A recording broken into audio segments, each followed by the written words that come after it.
Semana 24. Comenzamos semana 24 con las imágenes del eclipse total de sol, del cual fuimos testigos privilegiados en esta parte del planeta y particularmente en la zona sur de nuestro país, en específico en las zonas de la Araucanía, en la región del Biobío y también en los lagos. Un fenómeno que empezó a hacerse visible cerca del mediodía del lunes recién pasado, exactamente a la 1 de la tarde con 2 minutos, en toda la zona lacustre. Sin embargo, las condiciones climáticas al principio no ayudaron mucho, ya que en gran parte estuvo nublado y con algunas lluvias. Así y todo, fueron casi 300.000 los turistas que llegaron a esa zona, quienes pudieron apreciar cómo el día se hacía noche. O mejor dicho, un anochecer importante que permitía observar un anillo de sol brillante, una luna negra, planetas como Mercurio y Venus y algunas de las estrellas más brillantes del cielo. La duración máxima de la totalidad del eclipse fue de 2 minutos y 10 segundos, pero el tiempo total de la fase del espectáculo fue de unos 3 horas aproximadamente. Al menos eso es lo que se contabiliza respecto a lo que pasó con el eclipse total de sol. Además, el eclipse hizo caer la temperatura entre 3 y 5 grados y se incrementó el viento en varias partes del país. Sin lugar a dudas, fuimos testigos de un evento astronómico único, ya que se trata de una alineación exacta de la Luna, la Tierra y, por cierto, el Sol, que se conjugan en un mismo punto en el espacio. El próximo, vamos a tener que esperar poquito, será el 4 de diciembre del 2021, podrá ser visto en la Antártida.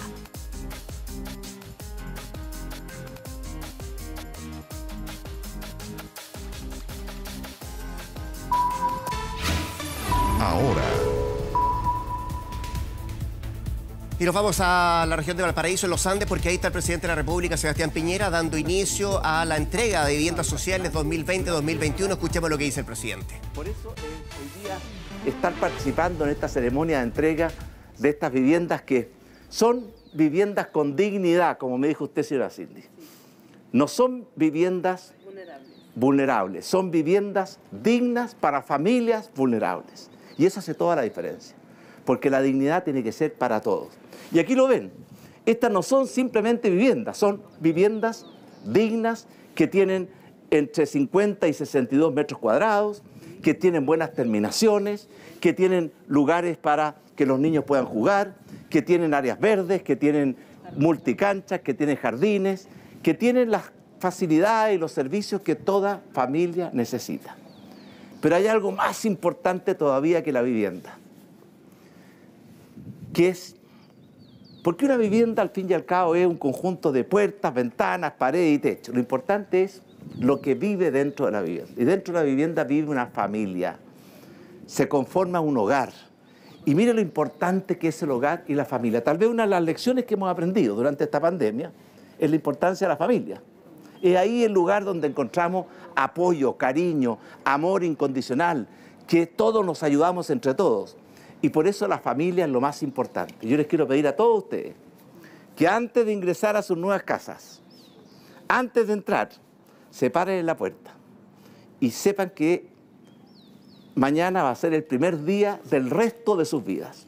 Y se pregunten un pequeño examen de conciencia hacia atrás. ¿Qué quieren que entre con ustedes a la casa? ¿Y qué quieren que se quede afuera? Por eso es bueno pensar cómo están las relaciones con los hijos, con sus maridos, con sus esposas, con sus parejas y ver que entren con un espíritu renovado. Que no solamente sea una casa nueva, sino que sea una vida nueva. Y quiero terminar estas palabras, bueno, agradeciendo porque sé el esfuerzo que ha puesto en esto el intendente, el ministro, la diputada, el subsecretario, ¿cómo está usted? Pero sobre todo, les digo, esto es una justa compensación al trabajo, al empuje, a la resiliencia, a que nunca perdieron la fe, a que siempre tuvieron esperanza de usted, Cindy, y todas sus encantadoras mujeres que los acompañan. Así que me alegro mucho y buena y larga vida a las familias de Montes Andinos. Señor alcalde, a usted también le agradezco porque sé la preocupación que puso en esto. Así que tengan una buena vida, que sea una vida plena y feliz con sus seres queridos, que es lo que todos queremos. Muchas gracias. Muchas gracias, presidente. Queremos solicitarle pueda mantenerse en el escenario e invitar a acompañarlo al ministro de Vivienda y Urbanismo, Felipe Ward, para hacer entrega de las 4 llaves que representan a la totalidad de la familia beneficiaria de Montes Andinos, simbolizando, como ya lo hemos dicho, en ellas este importante día. Así es que recibirán la presidenta, usted ya la mencionó, Cindy Villarroel Torres.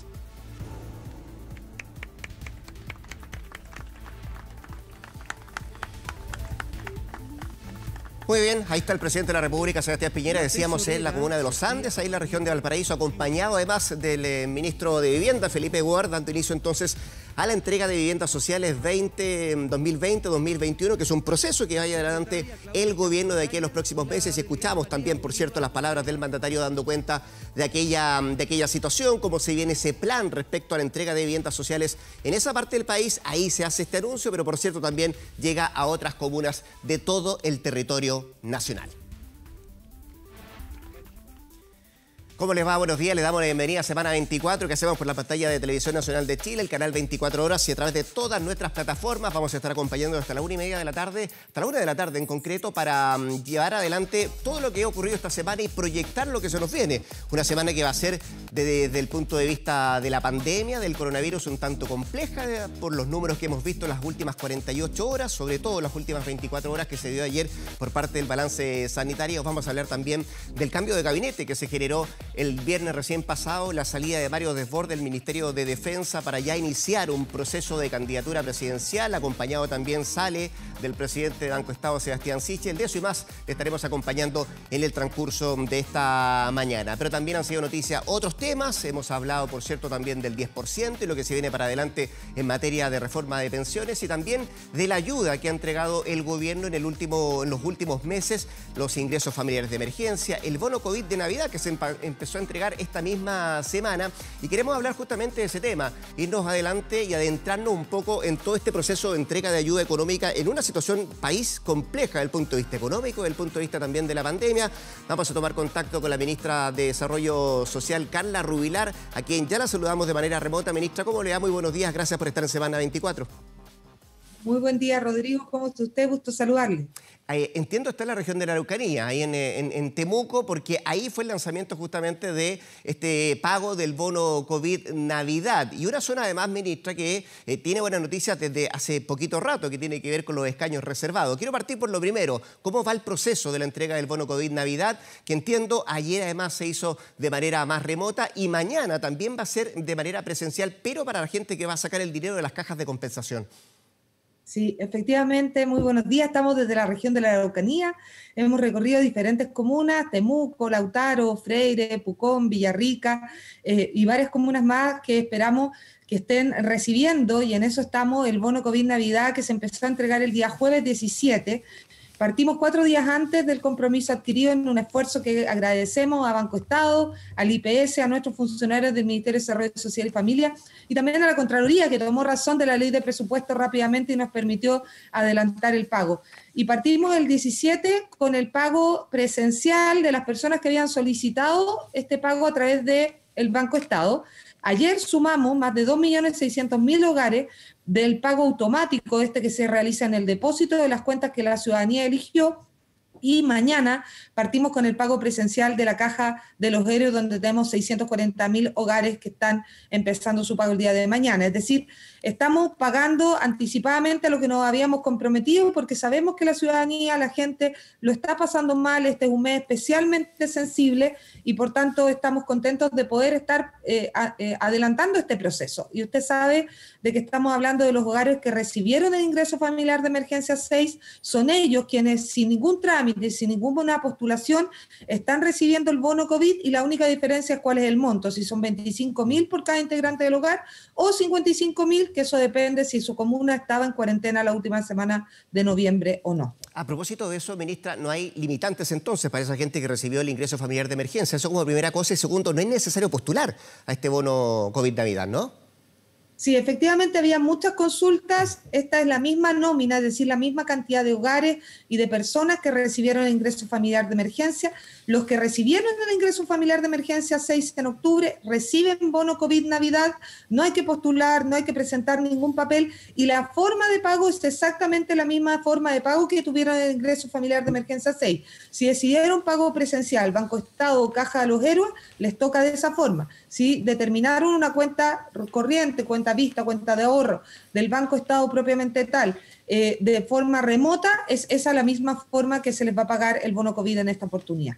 Ministra, y a propósito de eso, lo que usted decía al principio, está tan estrechamente relacionado el bono COVID Navidad con lo que está pasando en nuestro país en materia económica, lo que está pasando también con la pandemia, que me imagino se viene una situación más compleja aún viendo las últimas cifras. Y entiendo que el gobierno ya está preparando un nuevo ingreso familiar de emergencia para el mes de enero. ¿Es esa parte, sería un séptimo IFE que no va aparejado o no es el mismo que el IFE rebrote que se anunció algunas semanas atrás o algunos días atrás por parte del Ejecutivo?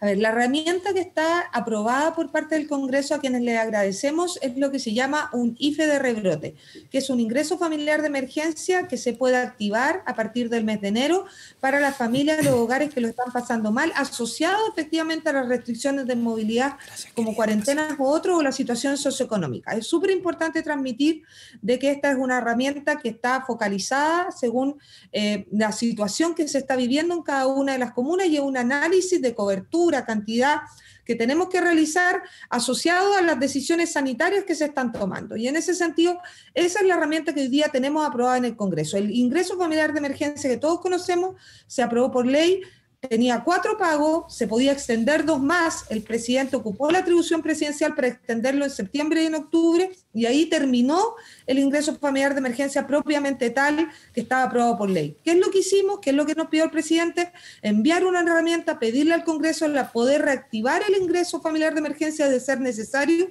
y la determinación de cuánto es la extensión es lo que va a depender de cómo estén las condiciones socioeconómicas, probablemente en un análisis que tenemos que hacer prontamente para poder hacer un anuncio de lo que va a pasar en el mes de enero. ¿Y es su ministerio, ministra, el que le toca decidir quién lo puede recibir, cuál va a ser el protocolo, cómo se va a generar una propuesta para ese IFE, el séptimo, sé que efectivamente se dan las condiciones para entregar estos dineros a la gente que más lo necesita?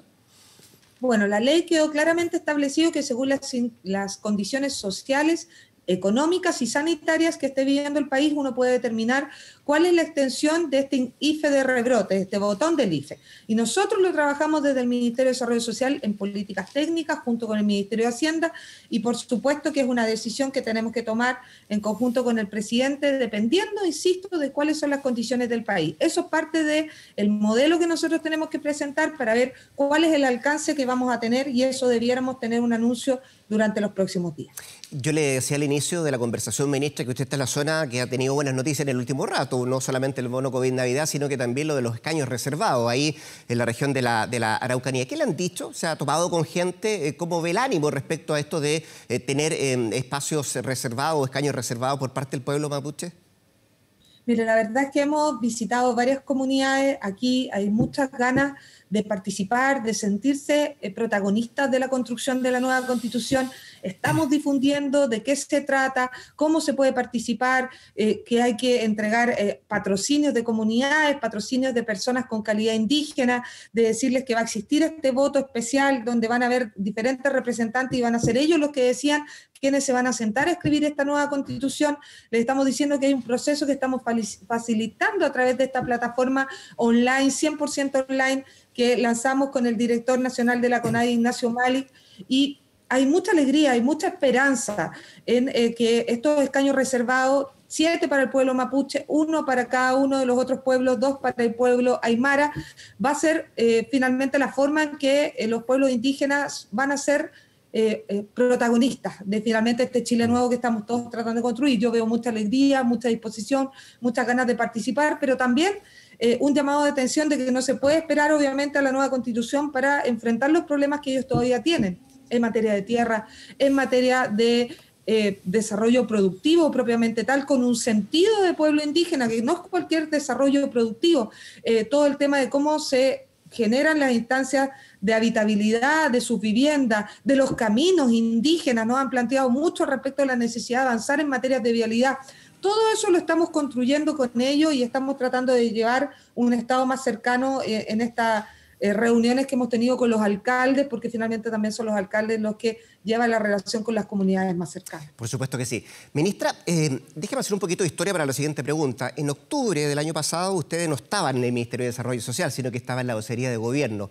Y se lo saco a colación porque quería preguntarle su opinión a propósito del proyecto de indulto para los presos del estallido que comienza su tramitación, en teoría, el día de mañana en el Senado. ¿Qué le parece ese proyecto? Se lo pregunto además porque usted vivió un mes bien complejo cuando era vocera de gobierno, el mes de octubre y particularmente también lo que fue noviembre del año pasado. Mira, a mí me tocó ser intendenta el 18 de octubre, 10 días, ministra vocera del estallido social, con todas las dificultades que eso significó. Y la verdad es que lo que yo vi fue una ciudadanía empoderada, tratando de sacar adelante demandas sociales súper legítimas y un pequeño sector dedicado lamentablemente a la violencia que hay que separar y que hay que separar de forma tajante. No mezclar efectivamente a la gente que se manifestó de forma pacífica, contundente y que permitió también que tuviéramos un plebiscito ejemplar el 25 de octubre, homologando el 25 de octubre del 2019 con esta gran marcha, y hoy día tenemos un proceso constituyente en ciernes que va a ser histórico, ejemplar, paritario, con representación de independientes, pueblos indígenas, y que esperamos que sea finalmente ese proceso que construye y reconstruye las confianzas. Pero otra, lamentablemente tuvimos hechos de violencia graves, donde ha actuado el Estado de Derecho, donde tal cual como lo ha dicho la Fiscalía, incluso el Defensor Nacional, que va de salida, impera el Estado de Derecho, y donde las sanciones que se determinan por parte de los tribunales independientes son sanciones que son parte de la protección que nos damos entre todos para finalmente separar lo que es la legítima manifestación de lo que son los delitos que no podemos dejar pasar. Y en ese entendido, por supuesto que, y lo ha dicho el ministro vocero, el mismo presidente, nosotros no podemos compartir el espíritu de un proyecto que cree que sancionar como corresponde los delitos es finalmente algo que va en beneficio de la construcción de la paz social. Nosotros no creemos en eso, nosotros creemos que hay que diferenciar y esperamos efectivamente de que ojalá no prospere el proyecto de indulto. Ministra, ¿pero le hace sentido el proyecto? Y quería preguntarle además a propósito, ¿hace bien el gobierno en vetarlo? ¿O anunciar que lo va a vetar si es que sigue avanzando? Nosotros estamos convencidos de que hay que separar, insisto, lo que es la legítima reivindicación, las legítimas demandas, la legítima manifestación de quienes cometieron delitos. Y aquí no solamente nosotros lo planteamos como gobierno, hemos escuchado con fuerza a la Fiscalía como un órgano que tiene que efectivamente colaborar para hacer justicia, y sin duda alguna el mismo defensor que plantea de que cuando se sancionan y se toman decisiones al respecto en un proceso judicial independiente, finalmente lo que está imperando es el Estado de Derecho. Aquí estamos convencidos que el camino es dejar que la justicia actúe, entregar todos los antecedentes y permitir que ese Estado de Derecho nos proteja a todos, que finalmente es diferenciar quienes finalmente por el camino pacífico de la reivindicación social han logrado cambio y estamos en ese camino, versus los que ocuparon esa reivindicación social para cometer delitos. Nosotros creemos que hay una línea que separa de forma clara estas dos situaciones, y por lo tanto el gobierno ha sido claro al respecto de que no comparte el proyecto de indulto. Y déjase la última, ministra, a propósito de contingencia. Se fue Mario Desbordes del Ministerio de Defensa. ¿Se anticipa la carrera presidencial en el oficialismo? ¿Le gusta esa idea de que ya se hable de carrera presidencial? A ver, nosotros entendemos que estamos en un año clave de muchas elecciones, en un año clave de un debate constituyente que va a marcar el Chile de los próximos 50 años, y que tengamos personas comprometidas, jugadas, valientes, que van a tomar desafíos el día de mañana de representarnos en nuestras ideas, como es el exministro Mario Desbordes o el expresidente de Banco Estado Sebastián Sichel, o los otros candidatos presidenciales que se han definido como posibles, como el alcalde Joaquín Lavín o la alcaldesa Matei. A nosotros obviamente que nos llena de orgullo de saber que hay personas que tienen un fuerte compromiso con Chile y que están disponibles a ponerse finalmente a construir ese nuevo Chile que todos queremos. Así que en eso agradecimiento, creemos que es una buena decisión salir a enfrentar estos procesos y desafíos futuros, y bueno, desearle el mayor de los éxitos. Va a ser una primaria del sector la que va a determinar cuál es el candidato único, del cual obviamente todo el día de mañana estaremos detrás. La ministra de Desarrollo Social y Familia, Carla Rubilar, en conversación con Semana 24. Gracias, ministra, que esté muy bien y buen regreso a Santiago. Muchas gracias, Rodrigo. ¿Le puedo pedir un minuto? Estamos todavía haciendo la encuesta social COVID, estamos haciendo también la encuesta CACEN. En el caso de la encuesta social COVID, estamos llamando a los mismos hogares que llamamos en junio, julio, para poder hacer el levantamiento, cuál es el impacto de la pandemia en esos hogares, y estamos midiendo la encuesta CACEN con precontacto y con contacto telefónico para hacer la encuesta de 30 minutos. Estas encuestas son vitales para tomar buenas decisiones desde el Ministerio de Desarrollo Social y Familia. Y yo le pido también a la ciudadanía, a los que nos están viendo, si su hogar salió seleccionado en alguna de estas encuestas, recuerden que son la voz de Chile para que desde nuestro ministerio y también de los otros ministerios las políticas sociales vayan donde más se requiere. Así que necesitamos ayuda, contéstenos la encuesta social COVID y la encuesta CACEN. Por supuesto que sí, porque escuchar a la gente sirve para hacer buenas políticas públicas. Gracias, ministra, que esté muy bien. Muchísimas gracias, que esté muy bien. Muy buen día. Adiós. Y hasta ahora, el alcalde de Independencia, Gonzalo Durán, junto a funcionarios municipales, se realizan fiscalización a una feria libre de ese sector. Vamos con Dani Linares, que tiene mucho más información a propósito de la situación compleja de COVID que vivimos acá en el país. ¿Qué tal, Dani? ¿Cómo te va? Buen día. Hola Rodrigo, ¿qué tal? A un costado de la Catedral del Fútbol del Santa Laura, aquí en la comuna de Independencia, el límite con Recoleta también en esta feria, alcalde, donde se fiscaliza el cumplimiento de una medida sanitaria y quizás muchos ya la tienen internalizada, pero que todavía igual la gente extraña una fiscalización. ¿Cómo ha ido este proceso? ¿Cómo ha visto estos últimos 15 días aquí en la región? Bueno, efectivamente, buenos días, fiscalizamos dos cosas. El uso adecuado de las normas sanitarias, mascarilla, distanciamiento físico, lavado de manos o alcohol gel, tanto por parte de los comerciantes como por parte de la gente que concurre a estos lugares. Y segundo, estamos haciendo un esfuerzo por fiscalizar el permiso que debe solicitar la gente en comisaría virtual para acceder a los comercios, porque de esta manera ayudamos a contener el flujo de personas, a reducir la movilidad y por esa vía reducir las posibilidades de incremento del contagio. Fin de semana de comercio esencial. Abramos el panorama, alcalde, corrámonos nosotros para que Luchito pueda mostrar ahí la feria, de cómo está el funcionamiento de gente que viene a comprar con su permiso. Hay un permiso disponible por fin de semana. Alcalde, una decisión que está ahí, a la vuelta de la esquina, el próximo día lunes, respecto a las cuarentenas, determinación de la autoridad sanitaria, que usted al menos espera que sea en su conjunto, en bloque, que no sea por situaciones, digamos, por comuna, ¿no? Bueno, la gente tuvo la sensación de que en un momento la cuarentena se volvía ineficaz y veíamos comunas confinadas y veíamos otras comunas en la zona oriente de Santiago con restaurantes y bares abiertos. Eso genera una distorsión y adicionalmente es muy difícil fiscalizar el desplazamiento de la gente de una comuna a otra. Por eso lo que hemos dicho es que en una ciudad interdependiente como la nuestra, los criterios deberían tomarse al menos para el conjunto de la provincia de Santiago. Esto permite avanzar o retroceder dependiendo del comportamiento general, pese a que Independencia ha tenido en los últimos meses una tasa de contagio menor que otras comunas de la región metropolitana. Nos importa que podamos garantizar el cumplimiento de las disposiciones sanitarias y eso es más efectivo a nivel del conjunto de la región o de la provincia. ¿Y está el respaldo, alcalde, territorial desde la comuna de cualquier determinación que tome la autoridad, por ejemplo, Independencia en cuarentena? ¿Usted le parecería razonable? A ver, aquí lo importante es que lo que mande sea la situación epidemiológica de cada comuna y de la región. Y si la situación sanitaria lo amerita, nosotros vamos a respaldar a la autoridad sanitaria sin ninguna duda. Siempre lo que hemos dicho es que esto sea transparente y que efectivamente sea de conocimiento de los alcaldes y alcaldesas. Y con el ministro París, la verdad, hemos tenido hasta ahora un buen diálogo para determinar estas medidas. Alcalde Durán, gracias por acompañarnos estos minutos en semana 24. Un panorama de lo que está ocurriendo a esta hora en una de las comunas de la región metropolitana, Rodrigo, donde hay cuarentena este fin de semana, hay movimiento y por cierto también fiscalización del uso de los permisos, es uno por fin de semana, el último al menos, ante la determinación de la autoridad sanitaria este próximo día lunes, a ver qué es lo que va a pasar en las 52 comunas de la región, si finalmente se mantiene esta transición, se retrocede o se avanza en bloque o por zona, como habíamos estado acostumbrados en el plan paso a paso. Es cierto, segundo fin de semana de la región metropolitana en fase 2, vamos a ver qué es lo que pasa mañana. Como tú dices, Dani, muchas gracias por este contacto desde la comuna de Independencia. Que esté muy bien, ¿eh?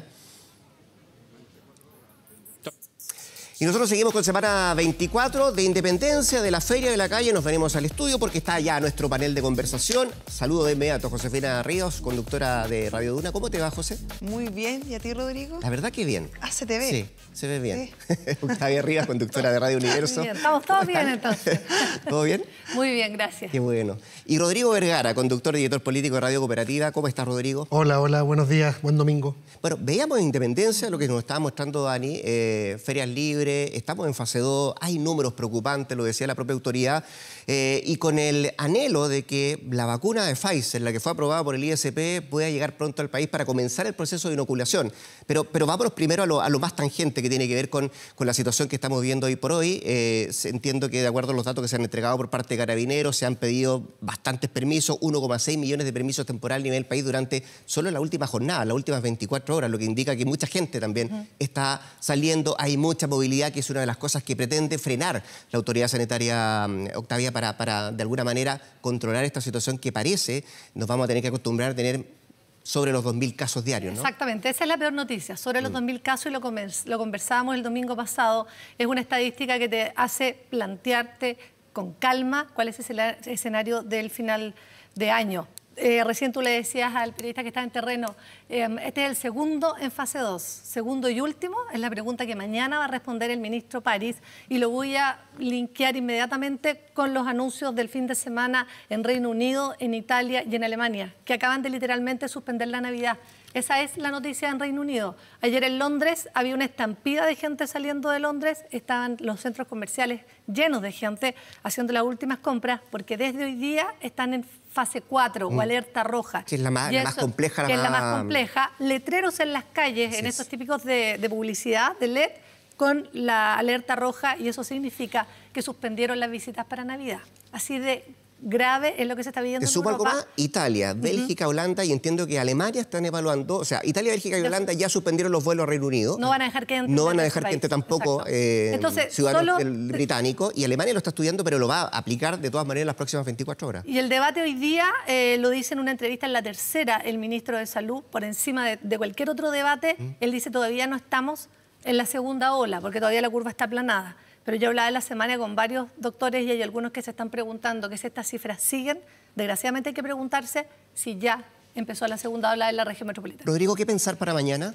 ¿Qué decisión? ¿Estar en los zapatos o en los pantalones del ministro Enrique París y todo el equipo? No solamente el ministro, pero todo el equipo que trabaja, las mesas COVID, que trabajan en el Ministerio de Salud para decidir qué se hace para estas fiestas de fin de año? ¿Qué medidas se adopta? ¿Restrictiva, menos restrictiva? ¿Mantenemos la fase 2? ¿Se van a poder liberar algunas comunas? Por lo que le hemos escuchado a la subsecretaria de Salud, sobre todo a Paula Daza, que ha ido como preparando el terreno para la decisión de mañana, más que París incluso hoy día en La Tercera, es que va a ser, a pesar del alcalde Durán, una cuestión más bien dinámica. Eso es lo que ha dicho ella. Ahora, considerando lo que dice el alcalde y otras autoridades locales, es verdad que de repente es bien paradójico que en un lugar de la ciudad esté todo cerrado y que en el otro estemos comiendo en Isidora Goyenechea como si no pasara nada. Y eso también tiene un punto ahí. El tema de la movilidad, del traspaso entre una comuna y otra en Santiago, la interdependencia que existe entre como los polos de comercio, de servicios, también se difumina cuando hay mucho permiso dando vuelta, hay mucha gente que se salta también las normas, sobre todo esta semana, ojo, lunes, martes, miércoles, el jueves seguramente hasta tarde, con el comercio informal, con el comercio callejero, mucho ambulante, porque hay que vender de cara a lo que se viene en materia de celebración de Navidad. ¿Y cómo enfrentas tú eso, salvo... ¿Cuál es el mensaje? No sé, seguridad ciudadana o carabinero? Te puedes ganar un conflicto también importante si es que, sobre todo, imagínate, desde mañana, si es que cambia esto, o si retrocedemos, los malls, los centros comerciales cerrados. Sin lugar a dudas, que ya han estado cerrados dos fines de semana con unas pérdidas, me imagino, enormes. Porque apostaban a que efectivamente en esta Absolutamente. época del año pudiese estar así. Te sumo otro Absolutamente. dato, José, de lo que dice Rodrigo, que efectivamente puede estar el comercio informal, pero además hay mucha gente que tiene algo de liquidez en el bolsillo a propósito del segundo retiro del 10%. Y que van a tener más porque ahora además llega el bono Navidad. Recordemos que también son medidas que de alguna manera alivian a las familias que lo están pasando mal, sobre todo pensando ahora que quizás se endurece incluso más las normas sanitarias. Ahora hay un tema que es complejo y que tiene relación con este plan paso a paso que es sumamente necesario y que en algún momento dio bastantes buenos resultados, pero sucede que efectivamente durante el fin de semana la gente se está guardando, pese a que se pidieron un montón de permisos, como bien dices tú, pero en la semana el nivel de movilidad está altísimo. Muy alto. O sea, de verdad se disparó y eso se comenzó a disparar a partir del 28 de noviembre, según nos comentaba Pérez Acle de la Fundación Ciencia y Vida, el viernes conversamos con él. El 28 de noviembre comienza un disparo en las cifras de movilidad y esto obviamente tenía un impacto que se puede ver en las cifras que hoy manejamos sobre los contagios. A eso hay que sumar también que ha bajado el promedio de las personas que se están contagiando. Si antes el promedio era los 54 años, hoy están 39 años. Eso habla, y también lo dijo el ministro París, de la incidencia que están teniendo los jóvenes entre 20 y 40 años en la difusión entonces por eso del virus. Entonces ahí uno piensa y dice, quizás no hay que hacer una cuarentena general, pero sí hay que buscar fórmulas de manejar mejor los distintos pasos. Y ahí estoy pensando quizás en que los toques de queda que se han ido acortando, quizás habría que alargarlos pensando en las fiestas clandestinas que se han disparado, o a lo mejor otras medidas como, por ejemplo, los lugares que son cerrados y concitan muchas aglomeraciones, y en eso estoy pensando en los malls, quizás se debiera restringir un poco el tema por ahí. Entiendo que esa baja de promedio también ha ayudado a que no se saturen las unidades de pacientes críticos. Eso es el lado positivo. Enfermedades crónicas, es que está creciendo la ocupación en los intermedios. Eso es lo que te dicen. Llegando a la unidad de cuidado intensivo. Claro. Cuadros menos graves. Pero ahora, ojo que la mortalidad también, es un tema que en Europa es el dato que está arriba de la mesa. Y una nueva cepa que se habla en Inglaterra y que es parte... Ayer pedía perdón Boris Johnson. Él había dicho el miércoles sería inhumano suspender la Navidad. Y tuvo el viernes que tragarse sus palabras con todas las advertencias que le habían hecho antes y anunciar que no hay Navidad. Ahora, así simplemente en Londres tú no puedes visitar familiares. Pesimista tal vez, y sí poner la pelota en el piso, en buena hora la ciencia nos demostró que estuvo a la altura en esta pasada y nos tiene hoy día hablando, afortunadamente, también de un antídoto, de una vacuna. Claro. Que es una gran cosa que se logró esta semana, no solo en Chile, digo, en varios países del mundo, pero hay que destacar, sí, los negocios que se hicieron, las gestiones que se hicieron en los últimos meses para garantizar, como reconoce, no sé, la gente de la Universidad de Duke, con un gráfico que se publicó incluso en el New York Times durante la semana, en donde aparece Chile muy bien posicionado. O sea, ahora, otra cosa es que esos contratos, considerando también cuestiones bastante geopolíticas, por así decirlo, con China, con grandes actores mundiales, ¿no?, dando vueltas en este mercado, se concreten. Ojalá así sea, ¿no?,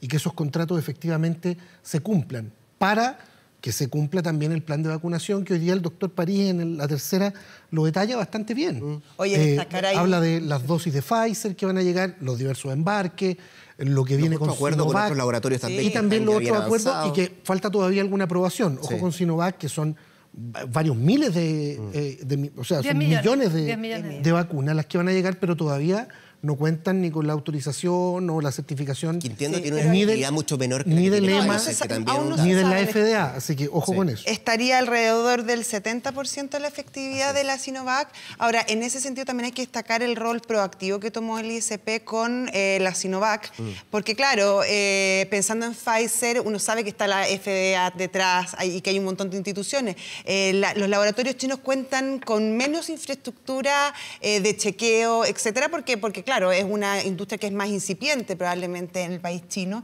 Y ahí Es bastante interesante el trabajo proactivo que ha hecho el ISP, que mandó a 2 funcionarias, están allá hace un tiempo, están mandando informes. Llegaron hoy día, creo. Hoy día llegaban, sí. Donde al parecer los resultados fueron bastante buenos. Nosotros hablamos con Heriberto García y nos contaba que sí, que estaban entregando, que se pasearon por todas partes, por las bodegas, por los laboratorios, como el tema de los insumos, y en ese sentido, claro, da bastante tranquilidad que haya un interés. En ese sentido también es importante destacar que las negociaciones con Pfizer y otras farmacéuticas acá comenzaron en mayo, cuando en Chile era no incipiente, pero también estaba bastante en pañales, y ahí hay que destacar el trabajo que ha hecho esta institución, que tampoco pasaba por su mejor momento. Recordemos que venía saliendo de un momento bastante complicado con cambios de autoridad, y en ese sentido es bastante destacable todo el trabajo que hicieron y que da bastante tranquilidad a lo que se viene. Ahora, hay un montón de cosas, por ejemplo, la logística, los aviones, las rutas comerciales. ¿Qué es lo más complejo? La logística, por una parte, y lo otro, persuadir a que la gente se vacune. Partíamos la semana con un diputado de la República que no estaba muy dispuesto a vacunarse, para decir alguna cosa. Francamente, ¿no? Porque entiendo que si no se tiene el 80% de la población vacunada, no sirve de mucho. Una irresponsabilidad lo de Fuenzalía. Es que son distintas situaciones. Bueno, lo dijo en la radio Gonzalo Fuenzalía el lunes, esa declaración de que él no está disponible, dio sus razones, las ha estado dando durante toda la semana. Pero yo quiero destacar un dato con respecto a lo que decía la José con respecto a Sinovac. Durante el último mes, el relato del ministro y el presidente de la República fue que había que apostar por Pfizer porque estaban muy avanzados los contratos, enhorabuena, y porque además tenía el registro de la FDA, la agencia norteamericana. En este caso, Sinovac no tiene ese registro, no lo trae. Trae la desertificación del país de origen, que es lo que pide el ISP en esos casos. Eso va a haber que explicárselo a la ciudadanía y dar garantías de buenas prácticas, que es exactamente la gestión técnica que fueron a hacer estas enviadas del Instituto de Salud Pública. Pero ese dato está sobre la mesa y hay que hablar de él. Y es sumamente relevante como tú le vas explicando a la ciudadanía, cómo vas transparentando situaciones, y de ahí el valor de la entrevista del ministro París hoy día en La Tercera, porque él habla de cifras, pone arriba de la mesa el precio. 17 millones de dólares es el contrato con Pfizer, 12 millones aproximadamente, 11,8 por dosis. Esos datos tienen que estar sobre la mesa, y también la manera en que la autoridad está tomando decisiones. En Argentina, por una confesión del propio Vladimir Putin en su conferencia anual de fin de año, dijo, le preguntaron si él se había puesto la vacuna Sputnik 5.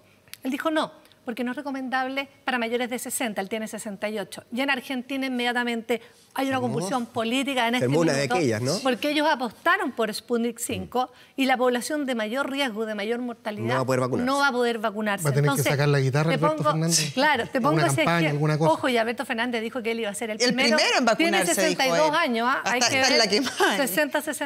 Te lo doy como ejemplo de lo relevante, y a propósito de lo que pasó con Gonzalo Fuenzalía, de explicarle a la gente qué es una vacuna, qué es una certificación. Si no está la FDA, ¿cuál importa? Porque en la carrera chilena está a la vuelta de la esquina Sinovac, que entra a finales de diciembre, y después viene Johnson & Johnson. Es probable que se negocie con la otra esquina y COVAX también.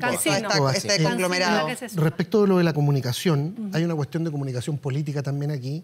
Y ojo, yo llamaría a no engolosinarse con esto, porque vimos en la semana, después de la aprobación del ISP, una cadena del presidente en donde fue bastante cauto, oportuno, pero el otro día otra pauta con las vacunas, y vamos dándole a las vacunas y saquémosle brillo a las vacunas. Entonces, ojo, porque se puede generar también una sobreexpectativa que también es indeseable.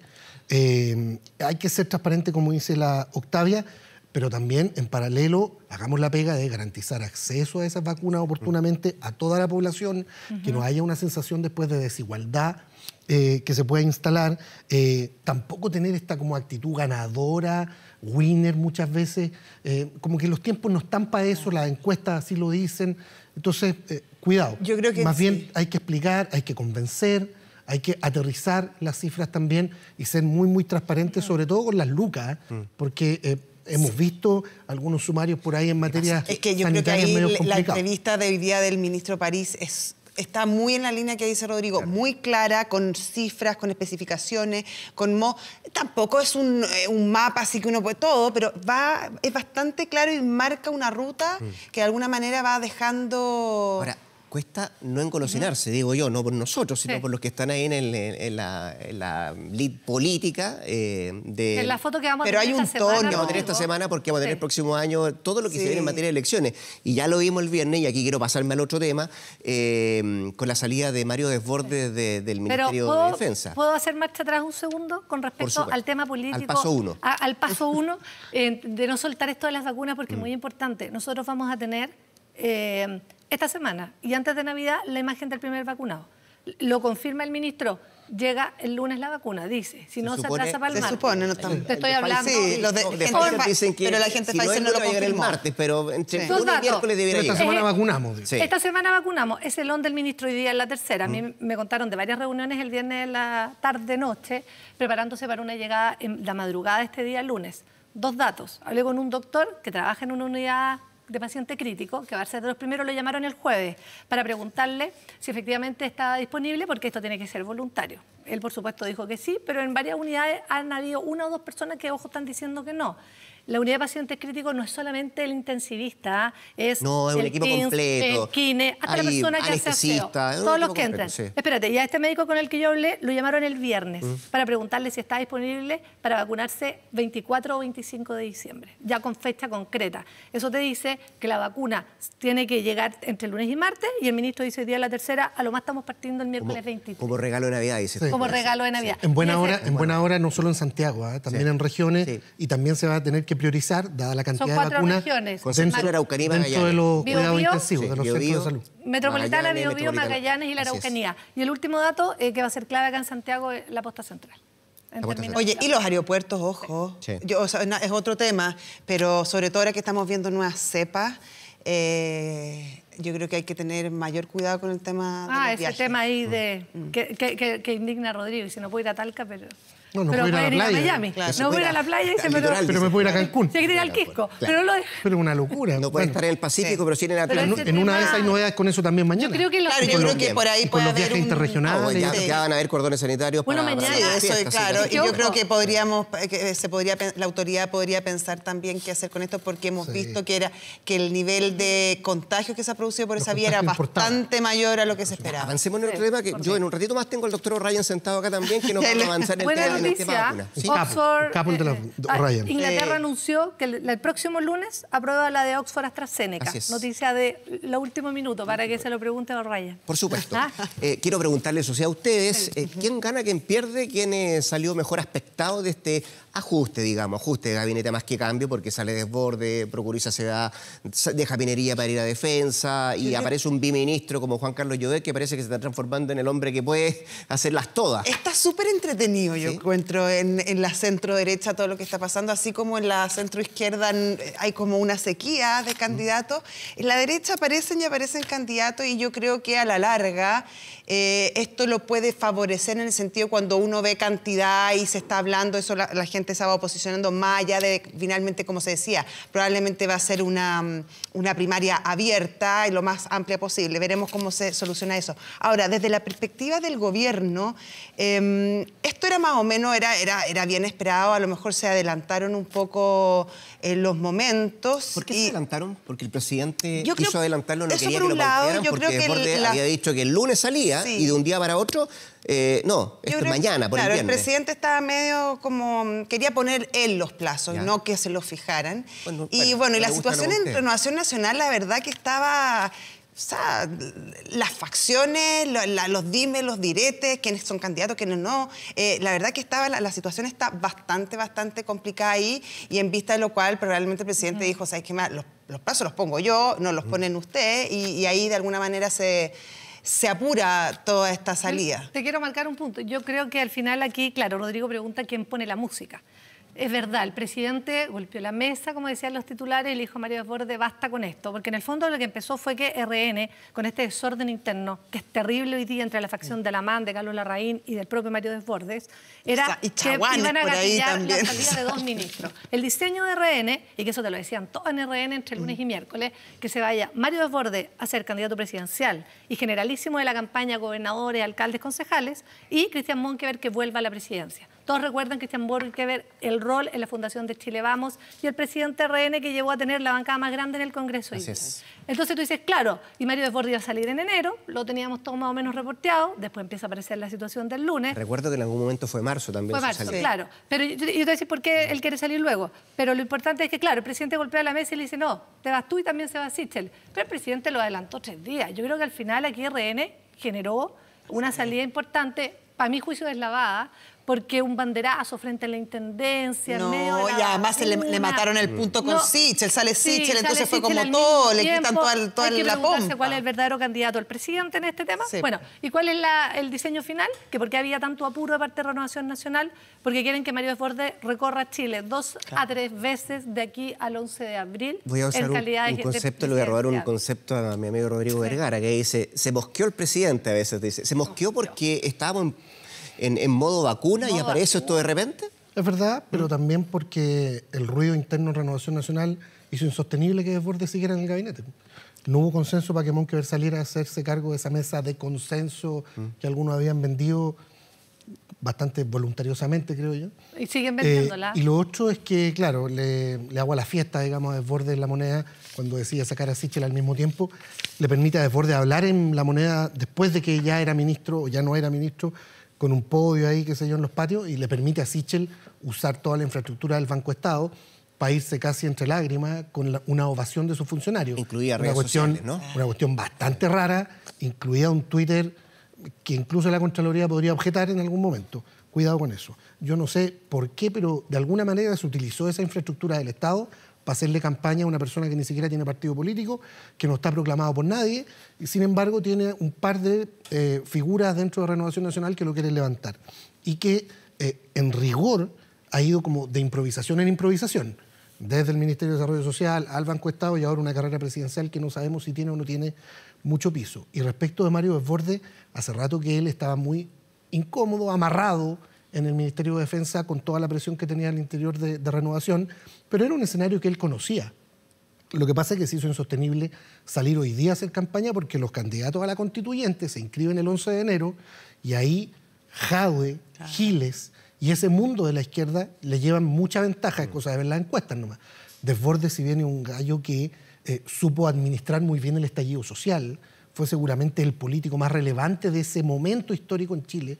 Acuérdense que lo aplaudieron desde el PC hasta la Democracia Cristiana al día después del acuerdo del 15 de noviembre del año pasado, en el hemiciclo. Sin embargo, en defensa no tenía mucho rango de acción, no tenía mucho que hacer. Sin embargo, él también pavimentó esa figura, ese camino un poquito díscolo, en el borde, Desbordes en el borde, perdón la tontería. Pero es que era funcional a lo que él quiere, que es posicionarse en el centro. Exactamente, sí. Pero hoy día no se puede desbordar así si es que quiere ganar una primaria. Pero el problema de Porque en la primaria no puede ser solo de un sector de RN, tiene que ser el candidato de toda la derecha. Sí, pero, así es. Pero el problema hoy día, de a propósito, no es... viene entrevistado Joaquín Lavín en el... Es que eso te iba a decir. El problema de Desbordes no es Pamela Giles Jadwe. Primero, se llama Joaquín Lavín el problema. Porque la opción de Chile Vamos y la opción del presidente es que hayan primarias amplias. Y ahí que gane el mejor. Y los mejores posicionados son Lavín y Mario Desbordes, porque los dos están mirando al centro, un centro amplio. ¿Qué significa primarias abiertas? Las encuestas no dicen eso. Desbordes no aparece en las encuestas. Desbordes ni pica. No aparece. Pero tiene mucho mejor aprobación. Sí, pero cuando uno le preguntan por figura presidencial, Mario Desbordes aún no aparece. Sí, me imagino que también ahí está su jugada de salir en este momento y salir antes y además posicionarse además aprovechando las campañas municipales y de constituyentes. Pero hasta hoy ese es el apuro. Mario Desbordes no aparece. Pero piensa que es mención espontánea. Otra cosa. Bueno, pero no es menor que sea mención espontánea. Sobre todo si es menor. Un dato, Rodrigo, con respecto a Lavín. Hoy día la entrevista de Lavín en el Mercurio ya es la primera entrevista en clave política de Lavín en el municipio, hablando de la unidad, dando señales de que el 11 de abril es más importante incluso que la presidencial. Mucho más importante que la presidencial. Porque el despliegue de Chile Vamos hoy día apunta a arrastrar todo lo que puedan. Siguen sin candidato a gobernador en la región metropolitana. Ahora, la Octavia es verdad que tiene un punto, que Desbordes le mueve el piso a Lavín. Se le mueve el apunta al mismo. No, si se lo mueve, pero esa es su apuesta, salir a moverse. Esta como tercera vía desde la derecha, digamos, que le puso hoy día a Lavín en el Mercurio. Y Sichel tiene también, y a Sichel también le han mostrado encuestas, para convencerlo, por supuesto, de que hay un tema en el centro. ¿Cuál va a ser la papeleta de Chile Desbordes Vamos? genera menos anticuerpos también en el sector que Lavín. Sí, y tiene un Por su relato historia, político, por su por su historia. historia, fue carabinero, todos sabemos, fue hasta gendarme incluso. Curioso que una vez un carabinero sea presidente de Chile, en este Chile. Un tuit Sí, de- no es menor. Lo sí. dijo Jorge Baravita en el Twitter. Paradojas. Pero tiene que ver con la figura política. José, No lo leí. Aquí hay que poner foco esta semana. ¿Dónde miramos? Está avanzando la ley de eutanasia, una ley sumamente esperada por un amplio sector de la población, muy legítima, pero yo creo que, y es un debate que se está dando, esa ley debiera ir a lo menos de la mano con una ley de cuidados paliativos gratuitos y de calidad para la población. Hoy eso solamente se da para los enfermos de cáncer y la verdad que pensar en una decisión libre completamente de eutanasia sin que exista una ley de cuidados paliativos gratuitos y de calidad real, la libertad de esa decisión es bastante más acotada. Sí, ¿Octavia? 70% de aprobación en una CEP del 2018, una encuesta a propósito del tema de la eutanasia, que es de la mayor relevancia. Que es un tema que excede izquierda y derecha. Sí, Más bien, es súper liberales y transversal. conservadores, va por otra línea. Y el discurso de los que la han apoyado también es bien cauto en términos de no apurar las cosas. España justamente aprobó Hace poquito. Sí. hace poquito, durante la semana. Durante la Ya, semana. de la mayor relevancia el tema, José. Sí. Yo lo tenía anotado, pero bueno. Te lo quité. No, Yo pero- también. Tu foco. Pero es importante, foco. Tribunal Constitucional, mañana se va a conocer la opinión, que todo indica que va a ser un 5-5, empate. ¿Y quién dirime? Dirime Cuando la presidenta. está mitad y mitad, dirime la presidenta, que es el voto de María Luisa Bram, ex jefa de asesores del presidente en su primera gestión, algo que todo el espectro político está mirando con mucha atención. Si gana el punto el gobierno, va a generar una crisis en torno al rol del TC, por supuesto, se va a mirar el rol de Esto es la lo que presidenta. decide para dirime contextualizar el TC respecto a la moción parlamentaria. la moción parlamentaria La que reforma, ya no la fue, reforma porque estamos en un constitucional que ya no segundo fue. retiro. Sí. Pero si llegara a perderse, esto es una catástrofe gigantesca, porque te firmo el tercer retiro en marzo, que ya fue anunciado Gracias. por el jefe de gabinete de la diputada Giles. Y pego con eso algo que ha estado totalmente sumergido, que va de la mano de lo que tiene que ver con los retiros. Nosotros entrevistamos a Gloriana Chevesic, la vocera de la Corte Suprema, y dijo algo bien grave con respecto a este retiro forzoso.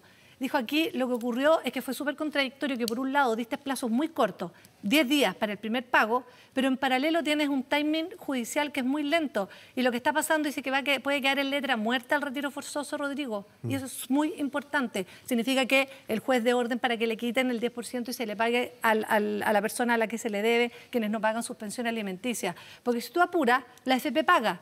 Y el tema judicial, que es muy lento, que a veces requiere meses, va a llegar cuando ya se generó el pago. Así es. Y ahí tú generaste una expectativa importante de muchas familias donde nunca se paga una pensión alimenticia, y digo familias porque la mamá sola o el papá solo con un hijo siguen siendo familia, y resulta que de verdad que te digan de la Corte Suprema que es letra muerta por el timing, que hay un tema ahí muy complicado que resolver. Rodrigo Vergara. Sobre lo del Poco. TC, ojo a no sorprenderse con el cuoteo del Tribunal Constitucional a la estatura del partido. Digamos, en algún momento el presidente Carmona, en los gobiernos de la concertación de la ex nueva mayoría, ocupó casi 30 veces el tema del voto dirimente al final de cualquier requerimiento. Así que cosas de la política. digamos. Un dato que va a estar Lo, arriba de la lo mesa. importante es que el TC, como lo conocemos hasta ahora, da la impresión de que no va a seguir en el marco del proceso constituyente, y este podría ser un hito en ese sentido. Comienza el trámite mañana de la ley de indultos, este proyecto bien desafortunado de algunos parlamentarios de las oposiciones.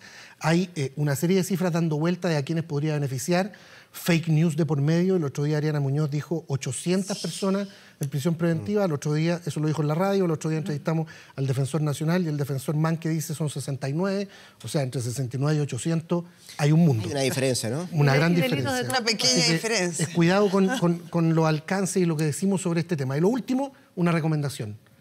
Netflix, Rompan Todo. El documental sobre el rock and roll en Latinoamérica, Sí.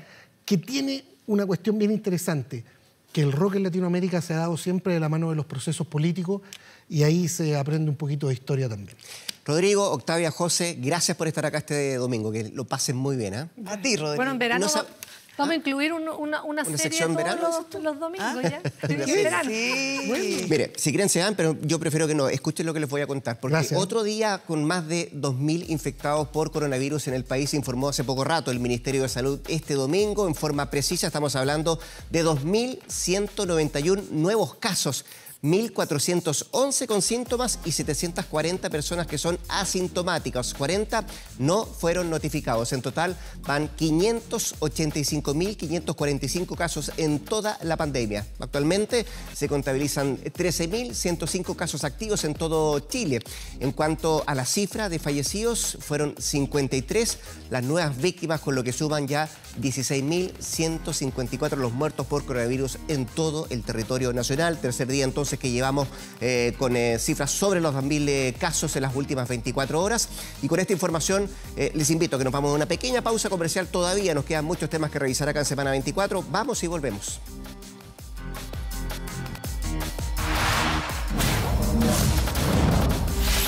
Semana 24.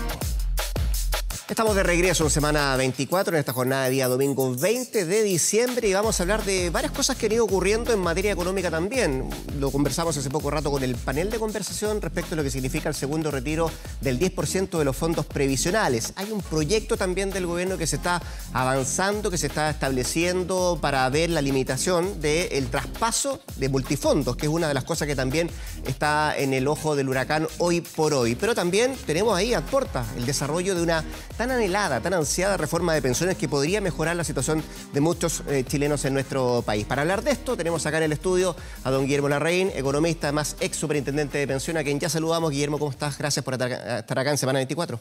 Muchas gracias por la invitación, Rodrigo. Buenos días a todos. Entiendo, leía los números, porque partió esto la semana pasada respecto a la entrega de dinero del segundo retiro del 10%, que más del 73% de la gente ya lo tiene en sus bolsillos. Queda poca gente, pero si sumamos esa gente más la del primer retiro, Guillermo, estamos hablando de casi 4 millones de personas que quedaron sin un peso en sus cuentas. ¿Qué se hace con esa gente? Y sobre todo cuando además ya hay en el Congreso la posibilidad de hablar de un tercer retiro de 10% de los fondos previsionales. Bueno, esa gente efectivamente, al no tener recursos, y lo que logre acumular de aquí hasta el final de su vida laboral, va a ser necesariamente mucho menor, no solo porque hay menos plata, va a partir de cero, sino que además porque se perdió todos los intereses que se habían logrado acumular hasta ahora. Entonces hay una pérdida que es significativa, y para ello efectivamente lo que se requiere es una reforma que dé cuenta de esta situación. Ahora, el problema es que es bien difícil. Yo no he visto los números, no creo que haya todavía números como para saber exactamente quiénes sacaron, cuánta gente es muy joven o era muy pobre. Una de dos. Mucha gente que se quedó sin plata ahora, probablemente gente joven. Otros a lo mejor eran gente que habían acumulado muy poco, que estaban, por ejemplo, desempleados, que pasaron por periodos de informalidad o lo que sea. Entonces yo creo que no logro ver todavía en los números cuán urgente va a ser esa situación, pero de que es relevante, de que es importante echar a andar luego una reforma que dé cuenta de ese problema es absolutamente fundamental. Y por eso me parece muy grave tratar de generar hoy día condiciones para que la reforma que está en ciernes, en discusión en el Congreso, no logre avanzar todo lo posible y eventualmente se pueda aprobar. Antes de ir a esa discusión, que es sumamente importante, que llevamos ¿cuánto tiempo? 8, 9 años, generando una nueva reforma de pensiones. Quería preguntarte de lo último que me quedó de la primera pregunta. Ya se está hablando, Guillermo, de la posibilidad de un 10%. ¿Te hace sentido? ¿Esto de verdad afecta demasiado el sistema? ¿Puede hacer crujir, como dicen algunos, el sistema de fondos de pensiones de la ministra ahora? A ver, no me hace ningún sentido. No me hace ningún sentido porque en la práctica, independiente de quién financie, uno requiere para poder pagar pensiones, necesita que haya plata. Y lo que ha ocurrido ahora, en los primeros 2 retiros, es que vamos a ver al final cuánto salió en el segundo, pero al menos va a haber una salida de recursos de aproximadamente un 10% del producto. Entonces, esa plata que no va a estar destinada a pensiones, el Estado va a tener que financiarla de alguna forma, y 10 puntos del producto es una cantidad gigantesca de recursos. Imagínense que eso más o menos equivale, la economía chilena ha estado creciendo en los últimos años al 2% en promedio, son 5 años de crecimiento económico enteramente dedicados a recuperar los fondos que se han perdido. Entonces, sacar ahora un tercer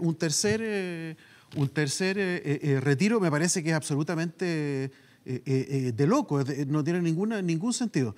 Entonces, sí me parece que hay que entender el fondo del problema, y el fondo del problema creo yo que ha sido siempre, y en esto el gobierno ha llegado tarde, ha sido que la gente está, por razones de la pandemia, obligada o ha perdido su empleo, o está obligada a no trabajar, o que quebraron las empresas, cualquiera de todas esas cuestiones. No se permite que funcionen las ferias navideñas ahora. Entonces hay toda una problemática que el gobierno tiene que hacerse parte de eso. Lo ha hecho, pero en forma tardía, un poco a cuentagotas. Entonces no hay mucha certidumbre respecto de si van a haber o no recursos, porque el gobierno va como pasito a pasito entregando recursos. Yo creo que hay que estabilizar las expectativas de las personas de que van a existir recursos y recursos suficientes. Y eso, desgraciadamente, no es solo un problema de la gente más pobre, también hay gente de clase media que ha perdido su trabajo, que no ha podido vender, que no ha podido hacer, etcétera. Y yo creo que mientras eso no esté, la demanda sustantiva por un retiro de fondos va a seguir ahí. Yo lo lamento porque creo que es absolutamente nefasto y creo que es mucho más barato para el país que el Estado se haga cargo de financiar esto a tener que estar nuevamente recurriendo a retiros de fondos que son muy poco focalizados y poco eficientes. Poco focalizado, poco eficiente, dices tú, Guillermo. ¿Y qué se le dice a la gente que nos está escuchando ahora, que nos está mirando, respecto a cómo, porque llevamos tanto tiempo discutiendo una reforma de pensiones, que avanzamos muy poco además, y desde el punto de vista también de entender que esto es para el futuro, pero ya con lo que ha pasado en estos 2 retiros, tú lo decías muy bien, todavía no se sabe muy bien a quién afecta esto, pero sin lugar a dudas va a ser mucho menos dinero de lo que va a tener esa gente o va a contar esa gente en su futuro cuando tenga que pensionarse. ¿En qué estamos entrampados hoy día? Bueno, yo creo que hay una diferencia ideológica enorme, que me parece que es necesario, de alguna forma, exigir un poco de pragmatismo. Porque la verdad es que hoy día si es que no se aprueba la reforma de pensiones ahora, en el poco tiempo que le queda a este gobierno, en la práctica eso significa que las pensiones no van a subir hasta el año 2021, 22 en realidad. 22. Porque va a haber un nuevo gobierno, el nuevo gobierno va a pedir que se haya una nueva comisión o un nuevo informe, etcétera. Va a haber la pelea política, la misma que hay ahora, se va a postergar. Entonces, en la práctica no vamos a tener incremento de pensiones, digamos, hasta el 2023. El 2023 van a haber pasado 10 años, una década entera, desde que se empezó a discutir qué hacer con el 5%. A mí me parece que es una vergüenza. Me parece que es una vergüenza para el sistema político que no seamos capaces de resolver este problema con un poquito de pragmatismo. Y esto es transversal, ¿eh? No se le da el protagonismo a este gobierno, hay que dárselo al anterior y al anterior durante estos 10 años, ¿no? O sea, el gobierno anterior planteó una reforma que fue rechazada en el Congreso en su minuto. Este gobierno planteó una reforma, pero que a mí me parece que no tiene ninguna viabilidad técnica, que es que todo vaya al fondo de pensiones, a la cuenta individual, de todo el incremento de cotización, porque eso en la práctica no resuelve el problema de toda la gente que se va a empezar a jubilar ahora y por los próximos 10 años. La única forma, en esa lógica que es la propuesta original de este gobierno, es que todo el costo de las mayores pensiones sean de cargo fiscal. Y lo que estamos viendo hoy día es que el fisco no tiene el espacio para poder hacer ese incremento de deuda, porque va a ser vía deuda, para financiar esas pensiones o incremento de impuestos. No estamos en condiciones de subir los impuestos para eso. Entonces, me parece que en un acto de realismo, la única alternativa viable que va quedando es una en la cual se tome más o menos el proyecto de la oposición, que dice, ya estamos subiendo la cotización 5 o 6%, que una parte importante de eso vaya transitoriamente a un financiamiento de pensiones, un sistema como de reparto pero transitorio para poder incrementar las pensiones ahora, mientras se va produciendo el incremento en las mejoras que han tenido lugar, eso sí, en los últimos años respecto a la calidad del empleo, la participación femenina en particular, no por esta crisis, pero antes. Y eso va a ir gradualmente resolviendo el problema en plazos más largos. Pero tenemos un hoyo gigantesco por los próximos 15 que solo se resuelve con transferencias. Y eso o la financia el Estado, y el Estado no tiene plata para hacerlo, o se financia a través de un sistema interno. Yo creo que esa es la forma de hacerlo. Cualquier otra referencia a que esto va a destruir el sistema, yo creo que es pura ideología y que la verdad no tiene asidero. Guillermo, y en paralelo además el gobierno hoy día presenta un proyecto que busca limitar entre algunas cosas o regular el traspaso entre fondos.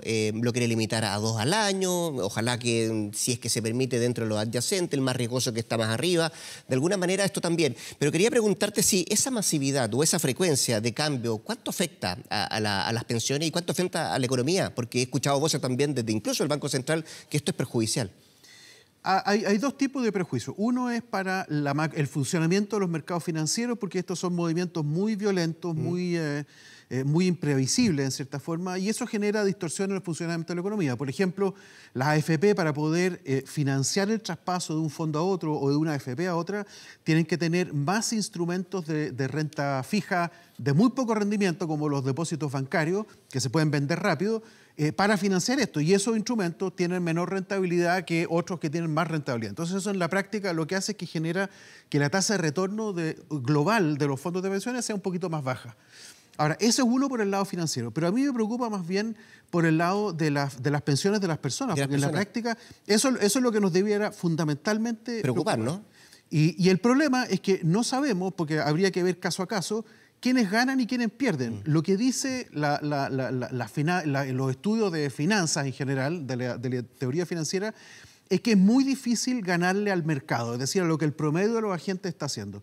Y eso es muy difícil para actores que son profesionales, gente que se le paga para eso. Entonces, en general, hoy día la práctica de los fondos de pensiones consiste mucho más en hacer seguimiento de grandes índices de acciones o de instrumentos de renta fija. Pero es muy improbable que una persona jugando, invirtiendo, comprando hoy, vendiendo mañana, logre hacerlo mejor que lo que lo hace el mercado. Ahora, pero una persona podría perder rentabilidad, por ejemplo, en su fondo, Guillermo, si que efectivamente recibe una recomendación errónea, por ejemplo. Por supuesto, o llega tarde, recibe la recomendación el lunes. Y yo voy el miércoles, lo hace el jueves y ya todo el efecto de precio se manifestó, entonces llega tarde, compra caro y va a vender barato. Entonces, creo yo que esto hay que tomarlo, pero con la mayor seriedad. Yo creo que esta es una muy mala idea. Yo he propuesto que reformar multifondos. Hoy día la idea de que hay 5 fondos da una ilusión de que en realidad uno puede como que hacer este jueguito. Y yo creo que el sistema de pensiones no puede estar diseñado para jueguitos, no puede estar diseñado para un casino, no puede estar diseñado para apuestas. Tiene que haber una política de inversión que tiene que ser razonable, que tiene que ser sensata, tiene que estar hecha por gente profesional, pero desde la perspectiva de la persona no debe haber un espacio para que esto se transforme en un casino, sobre todo con el ahorro obligatorio. Y eso me parece que es de la mayor gravedad. Honestamente, yo creo que esto es súper importante, es grave, pero quiero volver a enredarlo con la discusión anterior.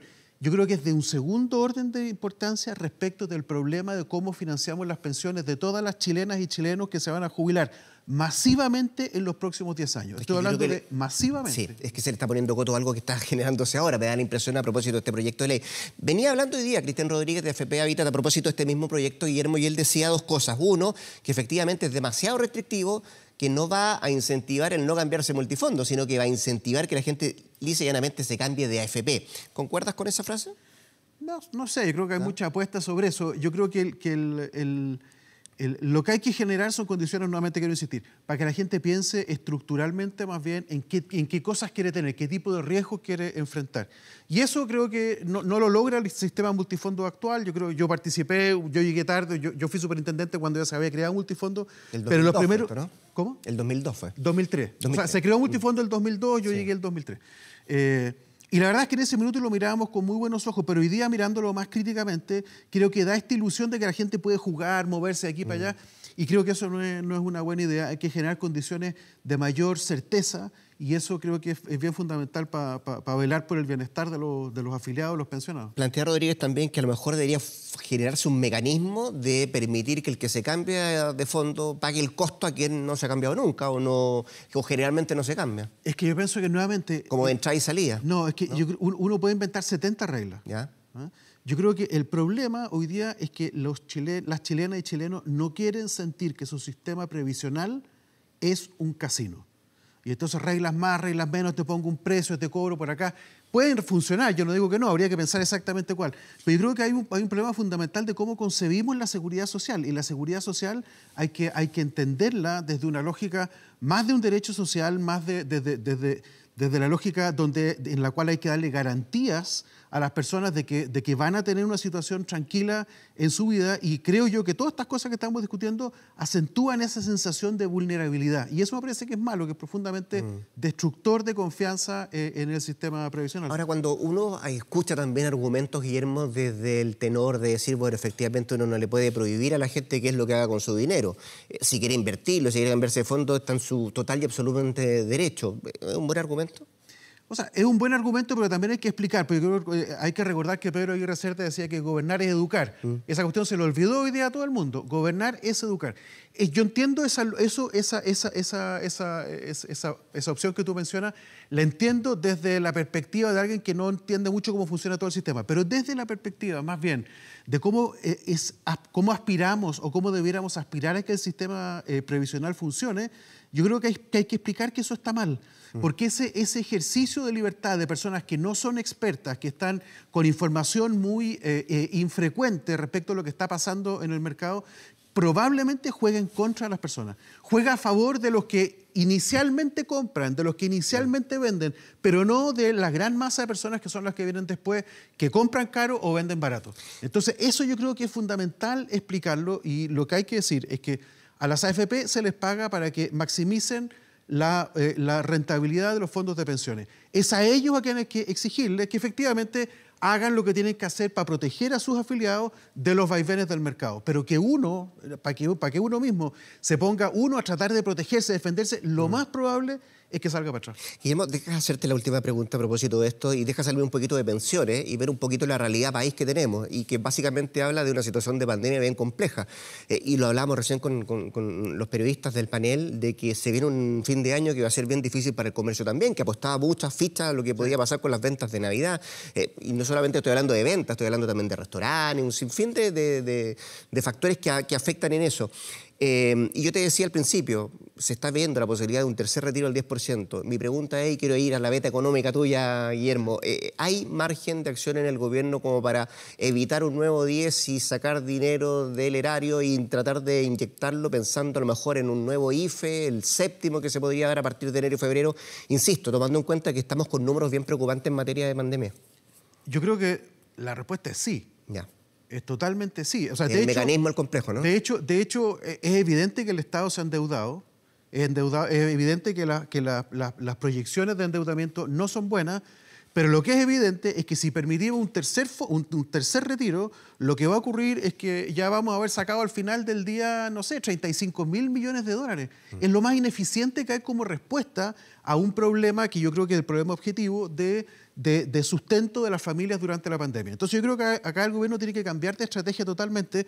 La ayuda, el hecho de que ahora se está viendo ya la luz del túnel en materia de vacunación, ¿no es cierto? De hecho, se van a empezar a vacunar ahora el personal hospitalario en Chile, cosa que me alegro mucho. Eso se ha hecho bien, se ha hecho rápido. Pero la verdad es que ya teniendo en vista de que esto puede durar 6 meses, 8 meses más, creo que el gobierno, en el momento en que genere certezas a las personas de que va a haber recursos para financiar la vida del día a día mientras dure esta pandemia y aquellas personas que hayan sufrido pérdidas de ingresos.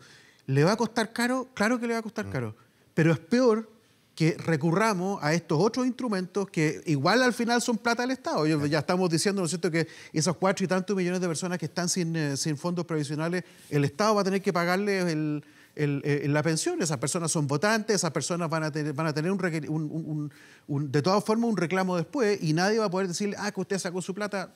Así no funciona esto. Entonces yo creo que si el gobierno hace bien las cuentas, o el Estado, porque la verdad es que todo también le va a afectar al siguiente gobierno, acá va a haber necesidad de financiar con cargo al erario público este tipo de transferencias y se podrá diseñar lo mejor posible para que sea lo menos distorsionador, para que haya el menor abuso, pero tiene que ser bastante amplio, bastante, entre comillas, abierto y que dé certeza en un plazo largo.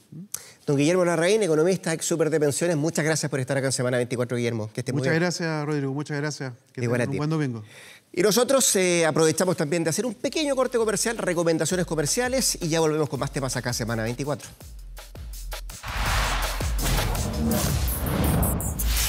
Semana 24. Semana 24. Ya estamos de regreso en Semana 24 por la pantalla de Televisión Nacional de Chile, también el canal 24 Horas y todas nuestras plataformas. Vamos a ir a la región de Valparaíso porque en la comuna de Los Andes esta mañana el presidente de la República, Sebastián Piñera, anunció una importante inversión en viviendas sociales para el próximo año, para el año 2021. Además, en el acto se refirió justamente a la llegada de la vacuna contra el COVID-19. Pamela Araya con más antecedentes desde Los Andes. ¿Qué tal, Pamela? ¿Cómo te va? Buenas tardes. Hola, muy buenas tardes y vamos a partir precisamente con lo que tiene que ver con la vacuna, porque el presidente hizo diferentes anuncios respecto a cuál es el plan de vacunación que tiene el gobierno, sobre todo considerando que la vacuna de Pfizer va a llegar prontamente a nuestro país. Se estima que podría ser antes o incluso después de Navidad. Y esto lo decían, estamos en los Andes, porque acá lo que hizo el mandatario fue inaugurar 160 viviendas del sector Monte Andino, que son viviendas sociales de alto estándar. Y fue aquí entonces donde tuvimos la oportunidad de consultarle respecto de cuál va a ser el plan, poder entregar más detalles respecto de este proceso de inoculación a la población chilena. Vamos a escuchar lo que dijo el mandatario respecto de este tema. Mire, esperamos iniciar el proceso de vacunación en Chile la próxima semana. Y vamos a empezar con las personas que han estado en la primera línea en las unidades críticas, atendiendo a los pacientes críticos, y después vamos a seguir con los adultos mayores, los enfermos crónicos, las personas que están desplegadas combatiendo el COVID-19, y vamos a seguir posteriormente con toda la población objetivo.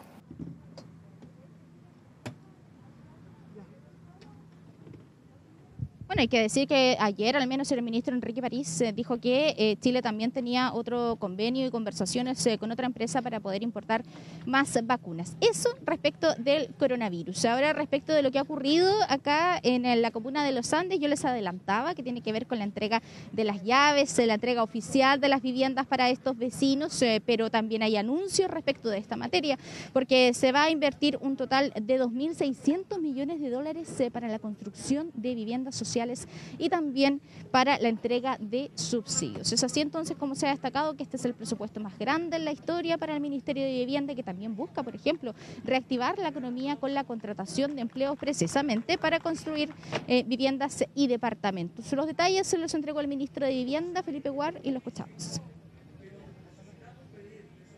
Nosotros, tal como decía el presidente de la República, tenemos para el 2021 el presupuesto más grande en la historia del MIMBU. Eso es una responsabilidad tremenda. Estamos hablando de un presupuesto aprobado de cerca de 3.000 millones de dólares, 2.600 de los cuales van directamente a los programas habitacionales. Este es un esfuerzo y un trabajo en equipo. Quiero decir que vamos a estar a la altura. La ejecución presupuestaria es nuestro gran desafío del próximo año. Obviamente que entregar una cantidad de subsidios de forma a poder beneficiar eventualmente a casi 1 millón de personas es un desafío que no se tiene todos los días. Se espera que durante este año entonces se inicie la construcción de unas 61.000 viviendas, y donde hay más proyectos también es en las regiones más grandes de nuestro país, Valparaíso, la metropolitana, Biobío y también la región de O'Higgins. Muy bien, gracias Pamela con toda esa información desde Los Andes, que tiene que ver con dos cosas, por cierto, con este anuncio respecto a las viviendas sociales para el próximo año y también la llegada de la vacuna a nuestro país. Pamela, por tu tiempo, gracias, que estés muy bien. Buenas tardes. Y nosotros vamos a seguir a propósito de lo que decía el presidente Piñera, la llegada de la vacuna. Vamos a seguir hablando de esta situación en el país respecto a la pandemia. Acá en el estudio lo saludo de inmediato el doctor Miguel O'Ryan, que además es miembro del Comité de Vacunas y académico de la Universidad de Chile. Doctor, gracias por estar acá en Semana 24. Un gusto. Muy buenas tardes, Rodrigo. Doctor, quiero partir preguntándole a propósito de algo que conocimos hace rato, que hace poquito rato que lo dimos a conocer también en Semana 24, que tiene que ver con las últimas cifras. Por tercer día consecutivo sobre 2.000 casos. Cifras que no teníamos desde junio, en la época más compleja quizás del coronavirus acá en nuestro país, pero entiendo que también hoy día el número de test que se llevaron adelante, de test de PCR, fue bastante alto, más de 50.200. Primero, ¿cómo miramos esta cifra, doctor? ¿Y en qué parte de la curva, en qué parte de la meseta estamos a propósito de estos 3 días consecutivos con casos sobre los 2.000? Sí, bueno, primero decir que es muy impresionante el número de test que se hicieron. Es uno de los grandes logros de la estrategia chilena. 50.000 test es algo que ni soñábamos hace unos meses atrás, como tampoco soñábamos tener una vacuna tan pronto. Así que esas son dos muy buenas noticias. Ahora, es muy importante, creo, para la población que está ya cansada, ¿no es cierto?, de tanta medida tan dura, el lograr comprender que el virus está muy activo entre nosotros. Estamos teniendo con un muy buen sistema de detección que ha ido mejorando, 2.000 casos diarios detectados, hay más todavía casos probablemente aún no detectados, indican que estamos en esta meseta de verano que han tenido muchos países, o tuvieron muchos países en el hemisferio norte. Algunos tuvieron una meseta más baja, otros tuvieron una meseta más alta, dependiendo cuán bien, entre comillas, tomaron las medidas, hicieron las medidas las poblaciones. Y está quedando muy claro que aquellas poblaciones que durante el verano en el hemisferio norte lograron controlar mejor el virus, es que están teniendo invierno menos severo. Los que tuvieron, hicieron un control bajo en el verano, con un incremento de casos importante, no tan severo, porque eran más que nada los jóvenes, pero están teniendo ahora unas crisis brutales durante el invierno. Estados Unidos es el mejor ejemplo, con 3.000 muertos diarios en forma sostenida. Eso hay que evitarlo a toda costa, y para evitarlo es que tenemos que seguir siendo muy rigurosos en los cuidados, cada uno de nosotros, y especialmente ahora durante la fiesta. Qué bueno que plantea eso, doctor. O sea, quiero entender, y para que la gente también en su casa diagnostique un poco lo que se nos puede venir, tenemos que trabajar de manera perfecta este verano para no sufrir en el invierno. Esa es más o menos absolutamente, bueno, tenemos que trabajar bien este verano para que llegar al invierno con el menor número de casos posibles. Sabemos que no vamos a poder llegar con 0 casos, vamos a llegar, pero no podemos llegar con 3 o 4.000. Porque si partimos con 3 o 4.000 en un invierno donde sabemos que los casos, lo está mostrando todo el hemisferio norte, tienden un alza brusca durante el invierno, es que podemos llegar a las cifras de 9.000 que tan casi terroríficamente se mencionaron, pero que son posibles en la medida que creemos que tenemos este virus relativamente bajo control y nuestra gente, nuestra población se descuida. De tal manera, de ahí el mensaje de que esta mascarilla, el distanciamiento que tenemos que mantenerlo muy firme. ¿Hasta cuándo? Hasta que tengamos buena parte de la población vacunada. Es un buen tema ese, lo conversamos antes de entrar a cámara, usted me decía, voy a estar con mascarilla, y yo le decía, bueno, me parece una buena señal. Hemos ido perdiendo eso de acostumbrarnos a esto. ¿Cuánto tiene que ver el cansancio también, doctor, de la gente que dice, bueno, de verdad, y se hace como que en realidad, mira, yo soy inmune o en realidad no me voy a afectar de esto?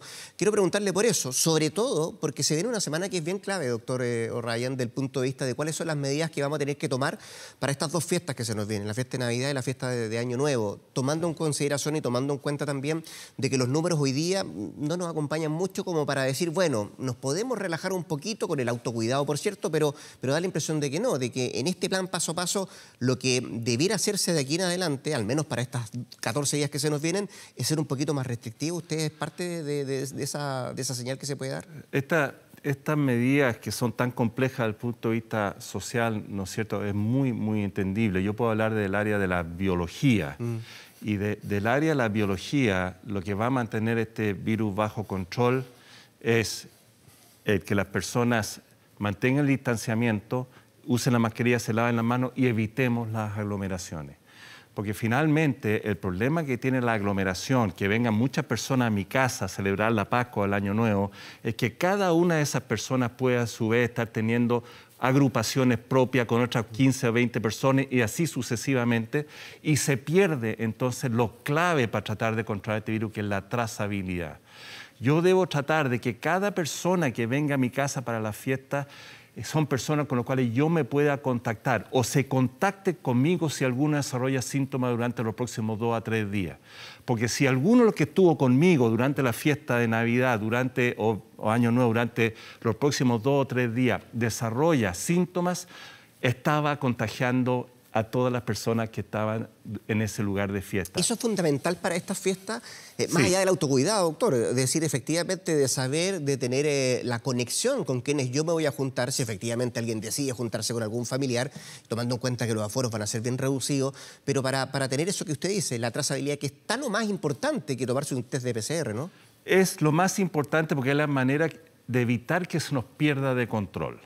Porque, muy bien, se juntaron 15 personas, que es el límite, ¿no es cierto? Y tuvo la mala fortuna o la realidad de que a los cabos de 2 o 3 días, una de las personas que estaba en la fiesta desarrolló síntomas porque se había contagiado en otro lugar la semana pasada, ¿no es cierto? O 10 o 15 días previos. Pero si esa persona informa a los 10 o 15 personas con las que estuvo presente, esas personas responsablemente van a hacer su aislamiento, ¿no es cierto?, su cuarentena, hasta ver si se infectaron o no, y no se van a transformar cada uno en pequeñas bombas de racimo que van a ir diseminando la infección a otras personas. Si lográramos eso, ¿qué es lo que lograron los países asiáticos? Fundamentalmente. La estrategia fundamental de los países asiáticos para lograr controlar esta pandemia es que podemos lograr mantener los números razonablemente y evitar que las fiestas se transformen en sí mismas, la homología es un poco violenta, pero en bombas de racimo que permita entonces que se pierda de control la pandemia durante enero, febrero y lleguemos a marzo, abril, a los meses fríos, con una circulación viral que en vez de estar en 1.000, 1.500, 2.000, esté entre 1.000, 4.000, que realmente nos podría traer grandes problemas. Hoy día estamos en fase 2 acá en la región metropolitana, doctor O'Ryan, en lo que nos pide movilizarnos durante la semana, de lunes a viernes, y que, por cierto, los fines de semana hay poca movilidad, pero igual se ve durante la semana una mayor movilidad de la gente. Tomando en cuenta que estamos en fase 2, que se vienen estas fiestas, que usted dice que es importante el autocuidado, tener en cuenta también lo de la trazabilidad y saber cómo se viene la situación, viendo los números de hoy día, independiente, como usted decía, destacando el número de PCR que se han hecho también, que es bastante importante, ¿usted cree que lo más probable es que de aquí a 14 días vamos a tener unas medidas más restrictivas, al menos en algunas comunas que han mostrado índices, números muy elevados? Yo creo que trato de evitar un poco la proyección porque uno puede equivocarse mucho porque no conoce los detalles. Va cambiando día a día. Sí, va cambiando día a día. Lo que sí es claro que esto va a ir dependiendo de las cifras que van a ir apareciendo en las diferentes comunas y que va a depender de justamente esa movilidad. La movilidad, yo hablé ahora de las agrupaciones familiares, pero ¿cómo llegan los virus a las casas donde se producen los brotes? Básicamente de las personas, fundamentalmente los adultos jóvenes, que se mueven y están reunidos en zonas de aglomeraciones humanas, que los vemos todos los días, aún al aire libre, ojo, es peor en espacios cerrados, no hay ninguna duda, pero aún al aire libre. Entonces, en la medida que logremos reducir esa movilidad, y esa es la idea de la cuarentena del fin de semana, uno dice, pero hay que reducir en 2 días la movilidad significativa en una gran urbe como Santiago, tiene un impacto.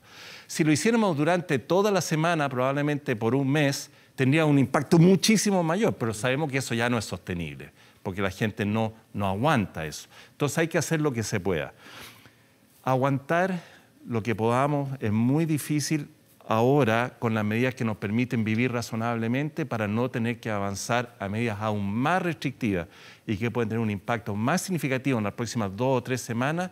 Es el mensaje principal para todos quienes yo sé están bastante cansados y descontentos por no poder vivir las Navidades o Año Nuevo que uno quisiera. Quisiera de una manera normal, pero hay que acostumbrarse a esto, doctor, y parece que por un largo tiempo más, porque uno dice, bueno, ¿y la luz al final del túnel cuál va a ser? ¿La vacuna? Buena noticia tuvimos esta semana a propósito de lo de Pfizer y el ISP que permite esto. Quería preguntarle eso, doctor. ¿Cómo funciona esta vacuna y cuánto tiene de importante o cómo genera la inmunidad en la persona?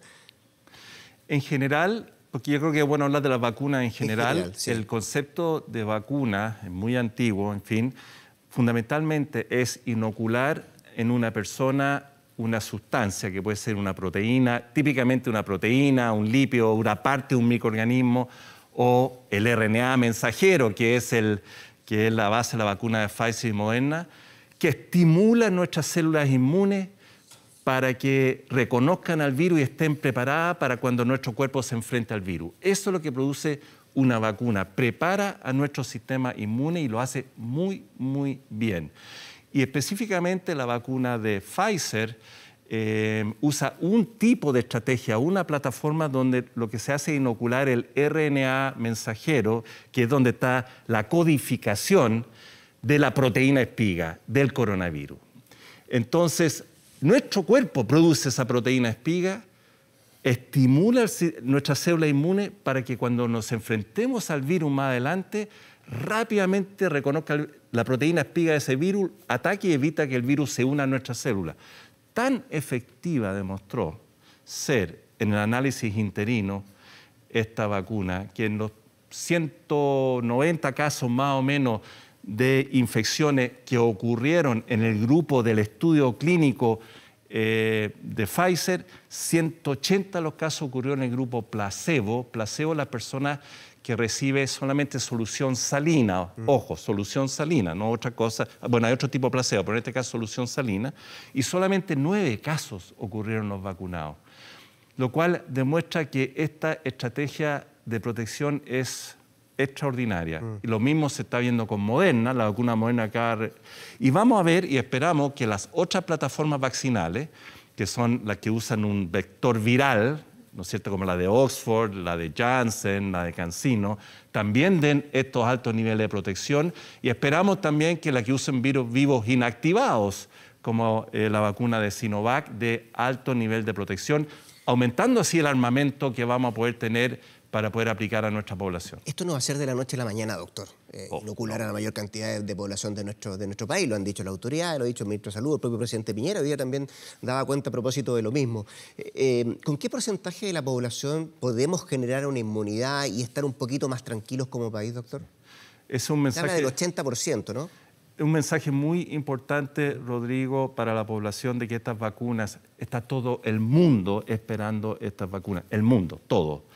Y sabemos que una de las grandes gracias de las vacunas actuales es que hay una alta capacidad de poder producirla en un tiempo rápido. Esa es la maravilla de la biología molecular que ha permitido esta vacuna de RNA y de vector viral.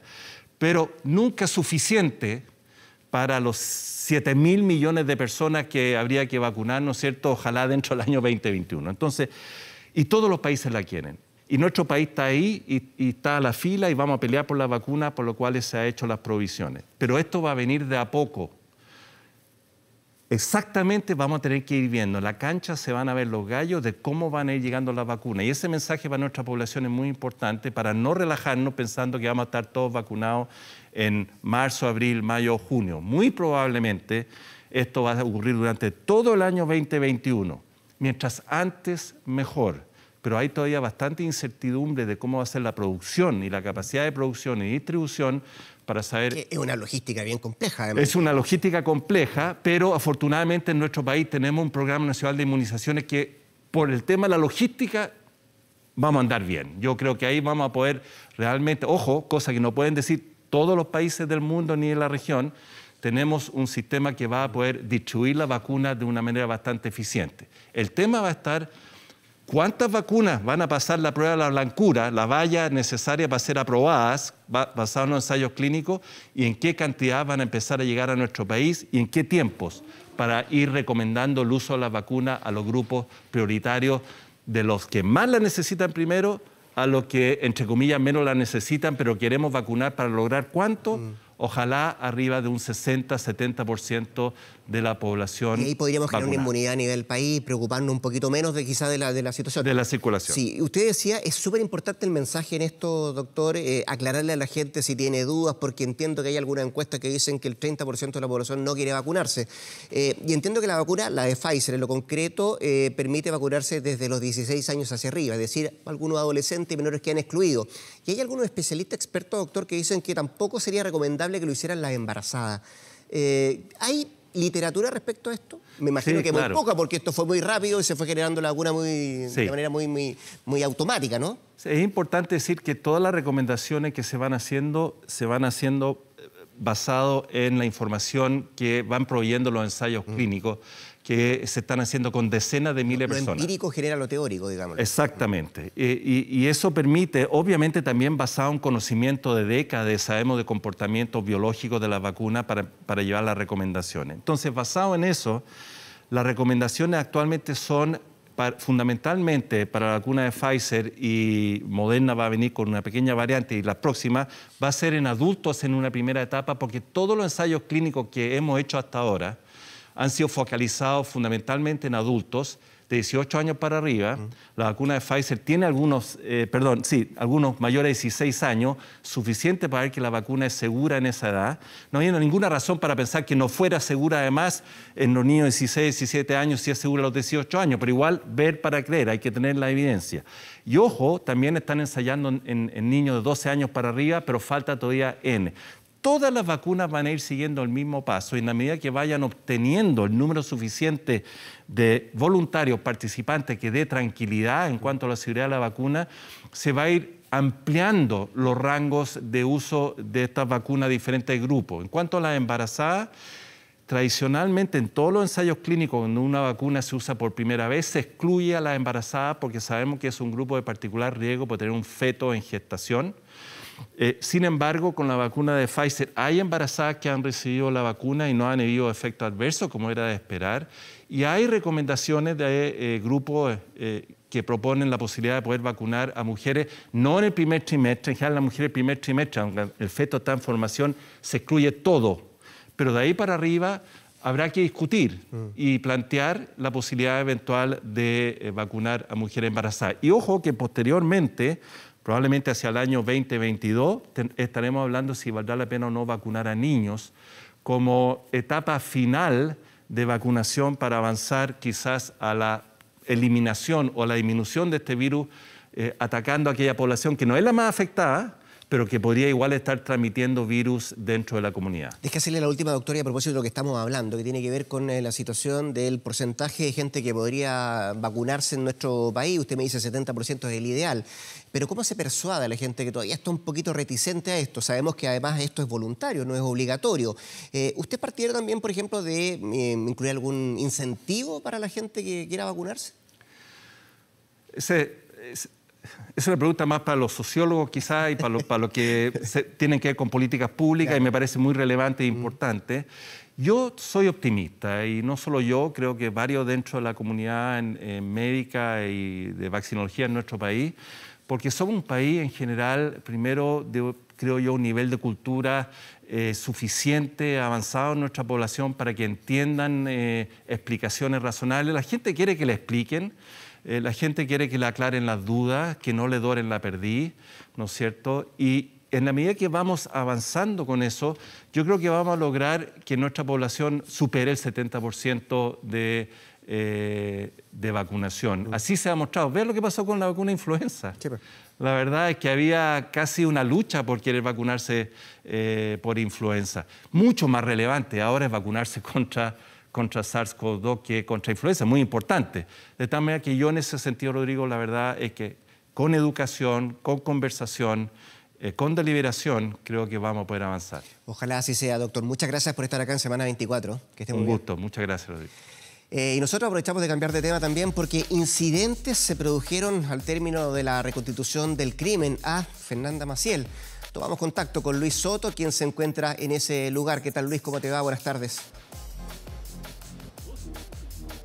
Hola, buenas tardes, Rodrigo. ¿Cómo estás? ¿Y cómo están ustedes en sus casas? Hoy, desde las 8 de la mañana, comenzó un nuevo trámite investigativo, un trámite judicial en medio de este caso que conmocionó al país hace ya casi 3 años. Ustedes recordarán que fue el 10 de febrero cuando Fernanda Maciel sale de su casa y esa es la última vez en que su familia la ve con vida y donde se le pierde la pista en una investigación por desaparición que se extendió por cerca de 500 días. Yo les mencionaba que Fernanda Maciel se pierde, se extravía y no se sabía nada de ella. Hubo muchas hipótesis, incluso personal de ambas policías llegaron a una bodega muy cercana al domicilio de Fernanda, donde se realizaron algunos peritajes para poder determinar si se encontraba ella eventualmente con vida o eventualmente sus restos mortales.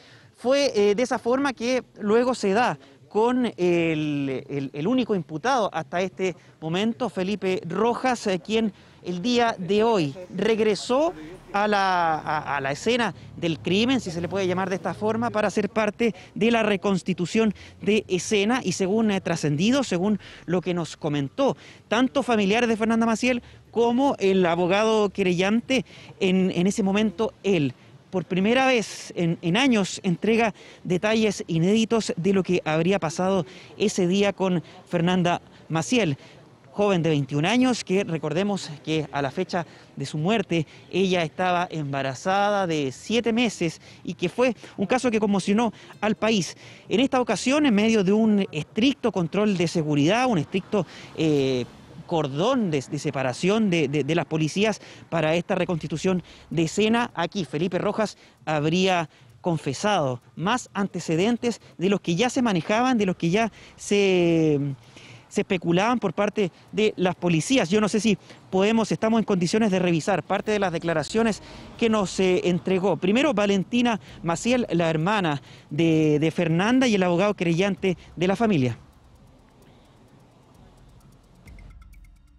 Que hace unos meses atrás, nuestro abogado Pedro Díaz, en conjunto con la doctora Cerda, con la ayuda de Carlos Gutiérrez, gracias a las máquinas que él hizo, la asesoría que le hizo a la doctora Cerda, pudimos realizar un preinforme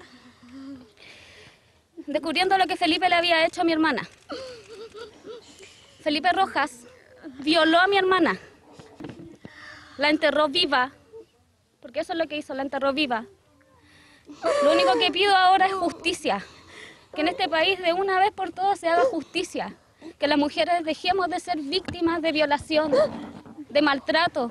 He hecho un trabajo súper acucioso con la doctora, con Carlos Gutiérrez, con todos los instrumentos que trajo, que no existen en Chile, y con ellos nosotros habíamos hecho un preinforme, que es lo más probable que se los demos a conocer, porque yo ya basta de estar ocultando todo lo que pasa. Hoy día este sujeto ha hecho una declaración antes de hacer la reconstitución, en donde ha hecho un reconocimiento de lo que nosotros habíamos establecido en el preinforme.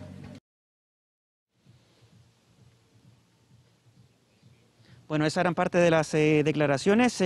Por último, escuchábamos al abogado Pedro Díaz, quien describía parte de lo que fue esta reconstitución de escena, donde el único imputado por esta muerte, por este asesinato, Felipe Rojas, entregó detalles que se desconocían y que descolocaron a la familia, quienes por casi 3 años han tenido que vivir un trago muy amargo, y hoy tuvieron que revictimizarse, revivir todo el dolor que fue la pérdida de Fernanda. Incluso llegaron hasta la casa contigua de la propia Fernanda Maciel, donde vivía el imputado Felipe Rojas. Incluso hubo algunos incidentes, golpearon la reja de la vivienda, también rayaron con spray de forma de protesta, donde le escribieron consignas en contra del imputado en una especie de funa, si se le puede llamar así, o protesta, que fue por lo que pudimos presenciar, fue bastante espontánea y que respondió un poco a la ira y al descontento,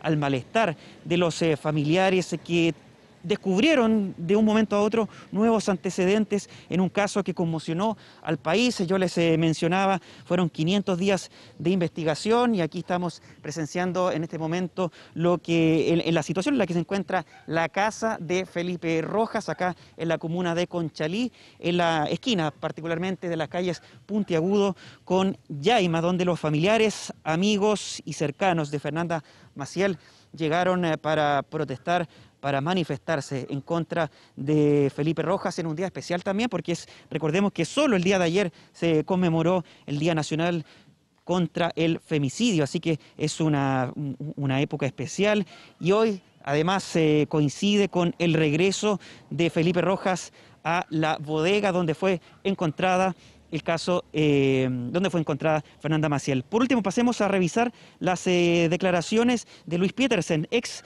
pareja de Fernanda Maciel, y quien ha tenido un rol muy activo en los últimos años en esta búsqueda. Yo creo que todos podemos renacer, hacer nuestras vidas, pero siempre va a estar ese dolor, siempre va a estar esa angustia, o sea, pero ya con lo que escuché hoy día yo me desayuné, o sea, yo ya ahora no sé cómo va a ser mi día, en este día de hoy día, o sea, imagínate, me voy con un dolor inmenso, lo que le hizo a Fernanda, ustedes lo saben, no lo vamos a volver a repetir, la enterró viva, la violó, o sea, ¿de qué estamos hablando? No es una persona, este es un animal, es lo único que les puedo decir, chiquillos.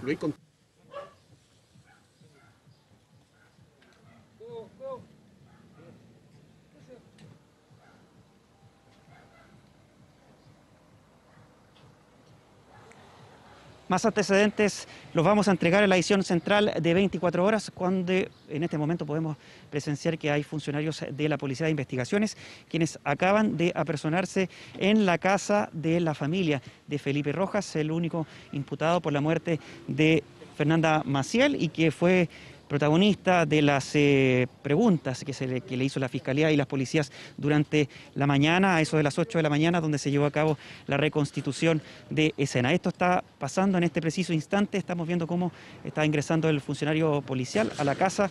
No sabemos si para consultar más antecedentes o responder alguna pregunta. Eso es lo que yo les puedo mencionar por el momento. Continuamos con más detalles en la edición central. Gracias, Luis, por toda la información. Sin lugar a dudas se trata de una situación dramática, porque vuelve la pena, vuelve el dolor, vuelve la indignación de parte de la familia de Fernanda Maciel. Y nosotros vamos a cambiar de tema porque, como cada domingo, tomamos contacto con la doctora en Ciencias Políticas y Sociales y académica de la Universidad de Concepción, Paulina Astroza, para que nos cuente las informaciones del mundo. Pero centrado, Paulina, ¿cómo te va? Muy buenas tardes. En lo que está pasando hoy por hoy en el Reino Unido. Vuelven las medidas restrictivas por el COVID. Se cierra Londres por completo, gran parte del sureste de Inglaterra, y hace poco rato, entiendo, el ministro de Salud ha dicho que esta nueva cepa, la que se ha detectado justamente en el Reino Unido, está fuera de control. ¿Cómo te va, Paulina? Muy buenas tardes. Hola, Rodrigo, ¿qué tal? Buenas tardes. Sí, la situación se complica no solamente en el Reino Unido, sino que en general en Europa, pero particularmente en el Reino Unido, por lo que tú mencionas. El día miércoles hubo una sesión en la Cámara de los Comunes, es decir, la Cámara Baja del Parlamento británico, donde justamente el líder de la oposición le había reprochado a Boris Johnson que había tomado la decisión de dar cierto relajo durante 5 días para que las personas pudieran celebrar Navidad. Entonces ya en ese momento el líder de la oposición, Keir Starmer, le dice, pero es que no puede ser este relajamiento con la cantidad de infectados que tenemos. Y Boris Johnson lo trató de Grinch y le dijo, bueno, lo que quiere hacer al final usted es cancelar la Navidad. Yo le deseo feliz Navidad a todos los ciudadanos del Reino Unido.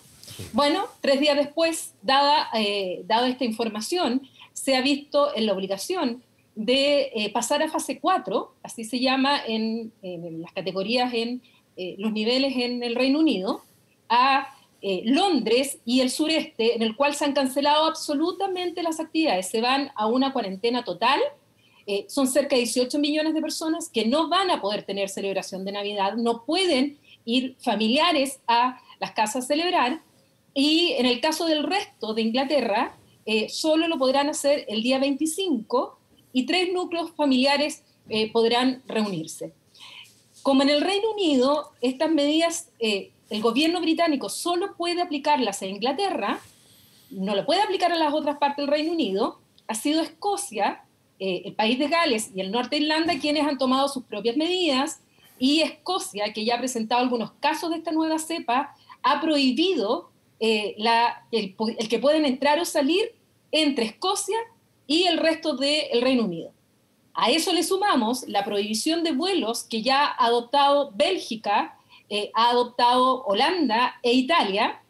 Están pensando Francia y Alemania prohibir los vuelos al Reino Unido, y también lo está pensando España. Entonces la situación está muy compleja, y esta nueva cepa, que en realidad fue descubierta en septiembre, ya en el mes de noviembre cerca de un 20% en esta parte de Inglaterra presentaba la enfermedad con esta cepa. Y hoy día es un 68% quienes están infectados con esta nueva cepa.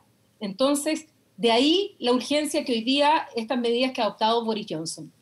Paulina, ¿cómo lo tomamos como si vemos el bloque completo, si vemos toda la Unión Europea? Porque entiendo que Italia, Bélgica y Holanda ya anunciaron que van a suspender los vuelos al Reino Unido. Eso como primera cosa.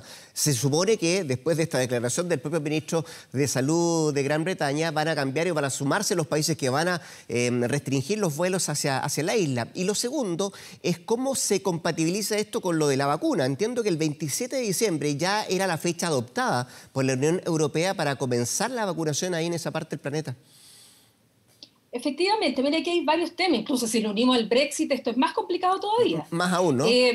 Sí, mucho más. O sea, yo te digo que hoy día tuiteé una ironía en el fondo, que pasa a ser una ironía que un virus ha adelantado de hecho el Brexit sin acuerdo. Porque esto que tú estés cerrando las fronteras, en que no permitas ir ni venir desde los países del continente hacia el Reino Unido, es casi adelantar lo que podría ocurrir si no llegan a acuerdo el 1 de enero del próximo año.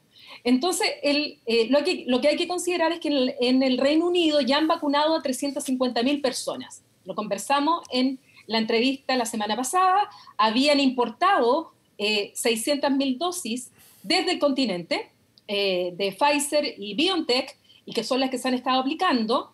En el continente está autorizado, se está pensando el 27 de diciembre empezar la vacunación ya masiva de esta vacuna.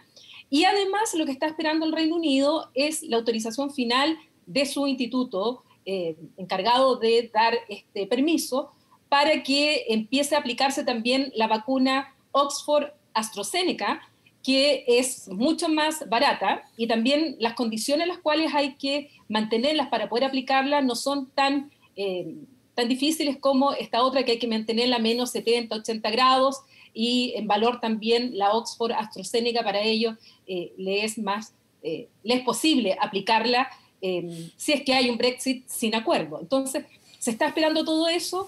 Ahora, ¿cómo entender también esto? Se requiere nuevamente lo que yo les he explicado en otras ocasiones. Lo que es materia de sanidad, salud, y lo que es materia de fronteras son competencias de los Estados-nación, no de la Unión Europea. La Unión Europea lo más que puede hacer es tratar de coordinar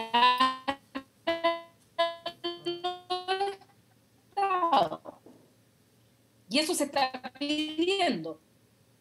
Pero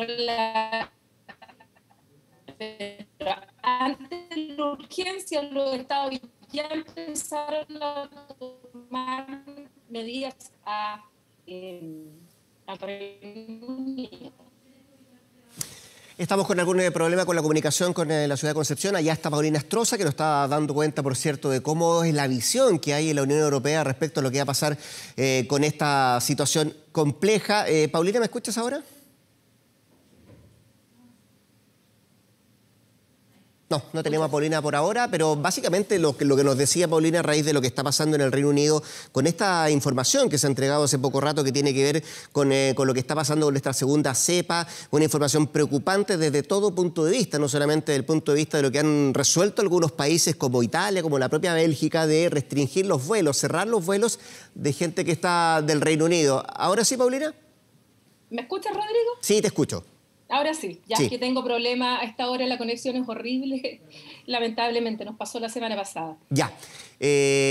Bueno, Paulina, entre otras cosas, lo que nos estabas diciendo tú tiene que ver con eso, cierra la idea y para ver cómo es lo que pasa en el Reino Unido. Quiero agradecerte este contacto, tomando en cuenta que, bueno, tuve un problema al final, pero básicamente es eso. Así es que gracias, Paulina, por tu tiempo. Quiero seguir adelante porque se nos vienen muchos temas más. Hay noticias que han ocurrido durante el transcurso de esta mañana, pero vamos a estar atentos. Gracias, Paulina, que esté bien, ¿eh?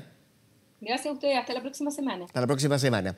Y nosotros, con esa conversación con Paulina Astroza, dejamos hasta acá. Semana 24, yo le sugiero, le recomiendo que se quede acá en TVN y también en el canal 24 Horas. De inmediato, las noticias. Davor Juranovic le va a contar todo lo que ha pasado en el transcurso de esta mañana acá en nuestro país. Por haber estado ahí, muchas gracias. Que tenga un buen domingo.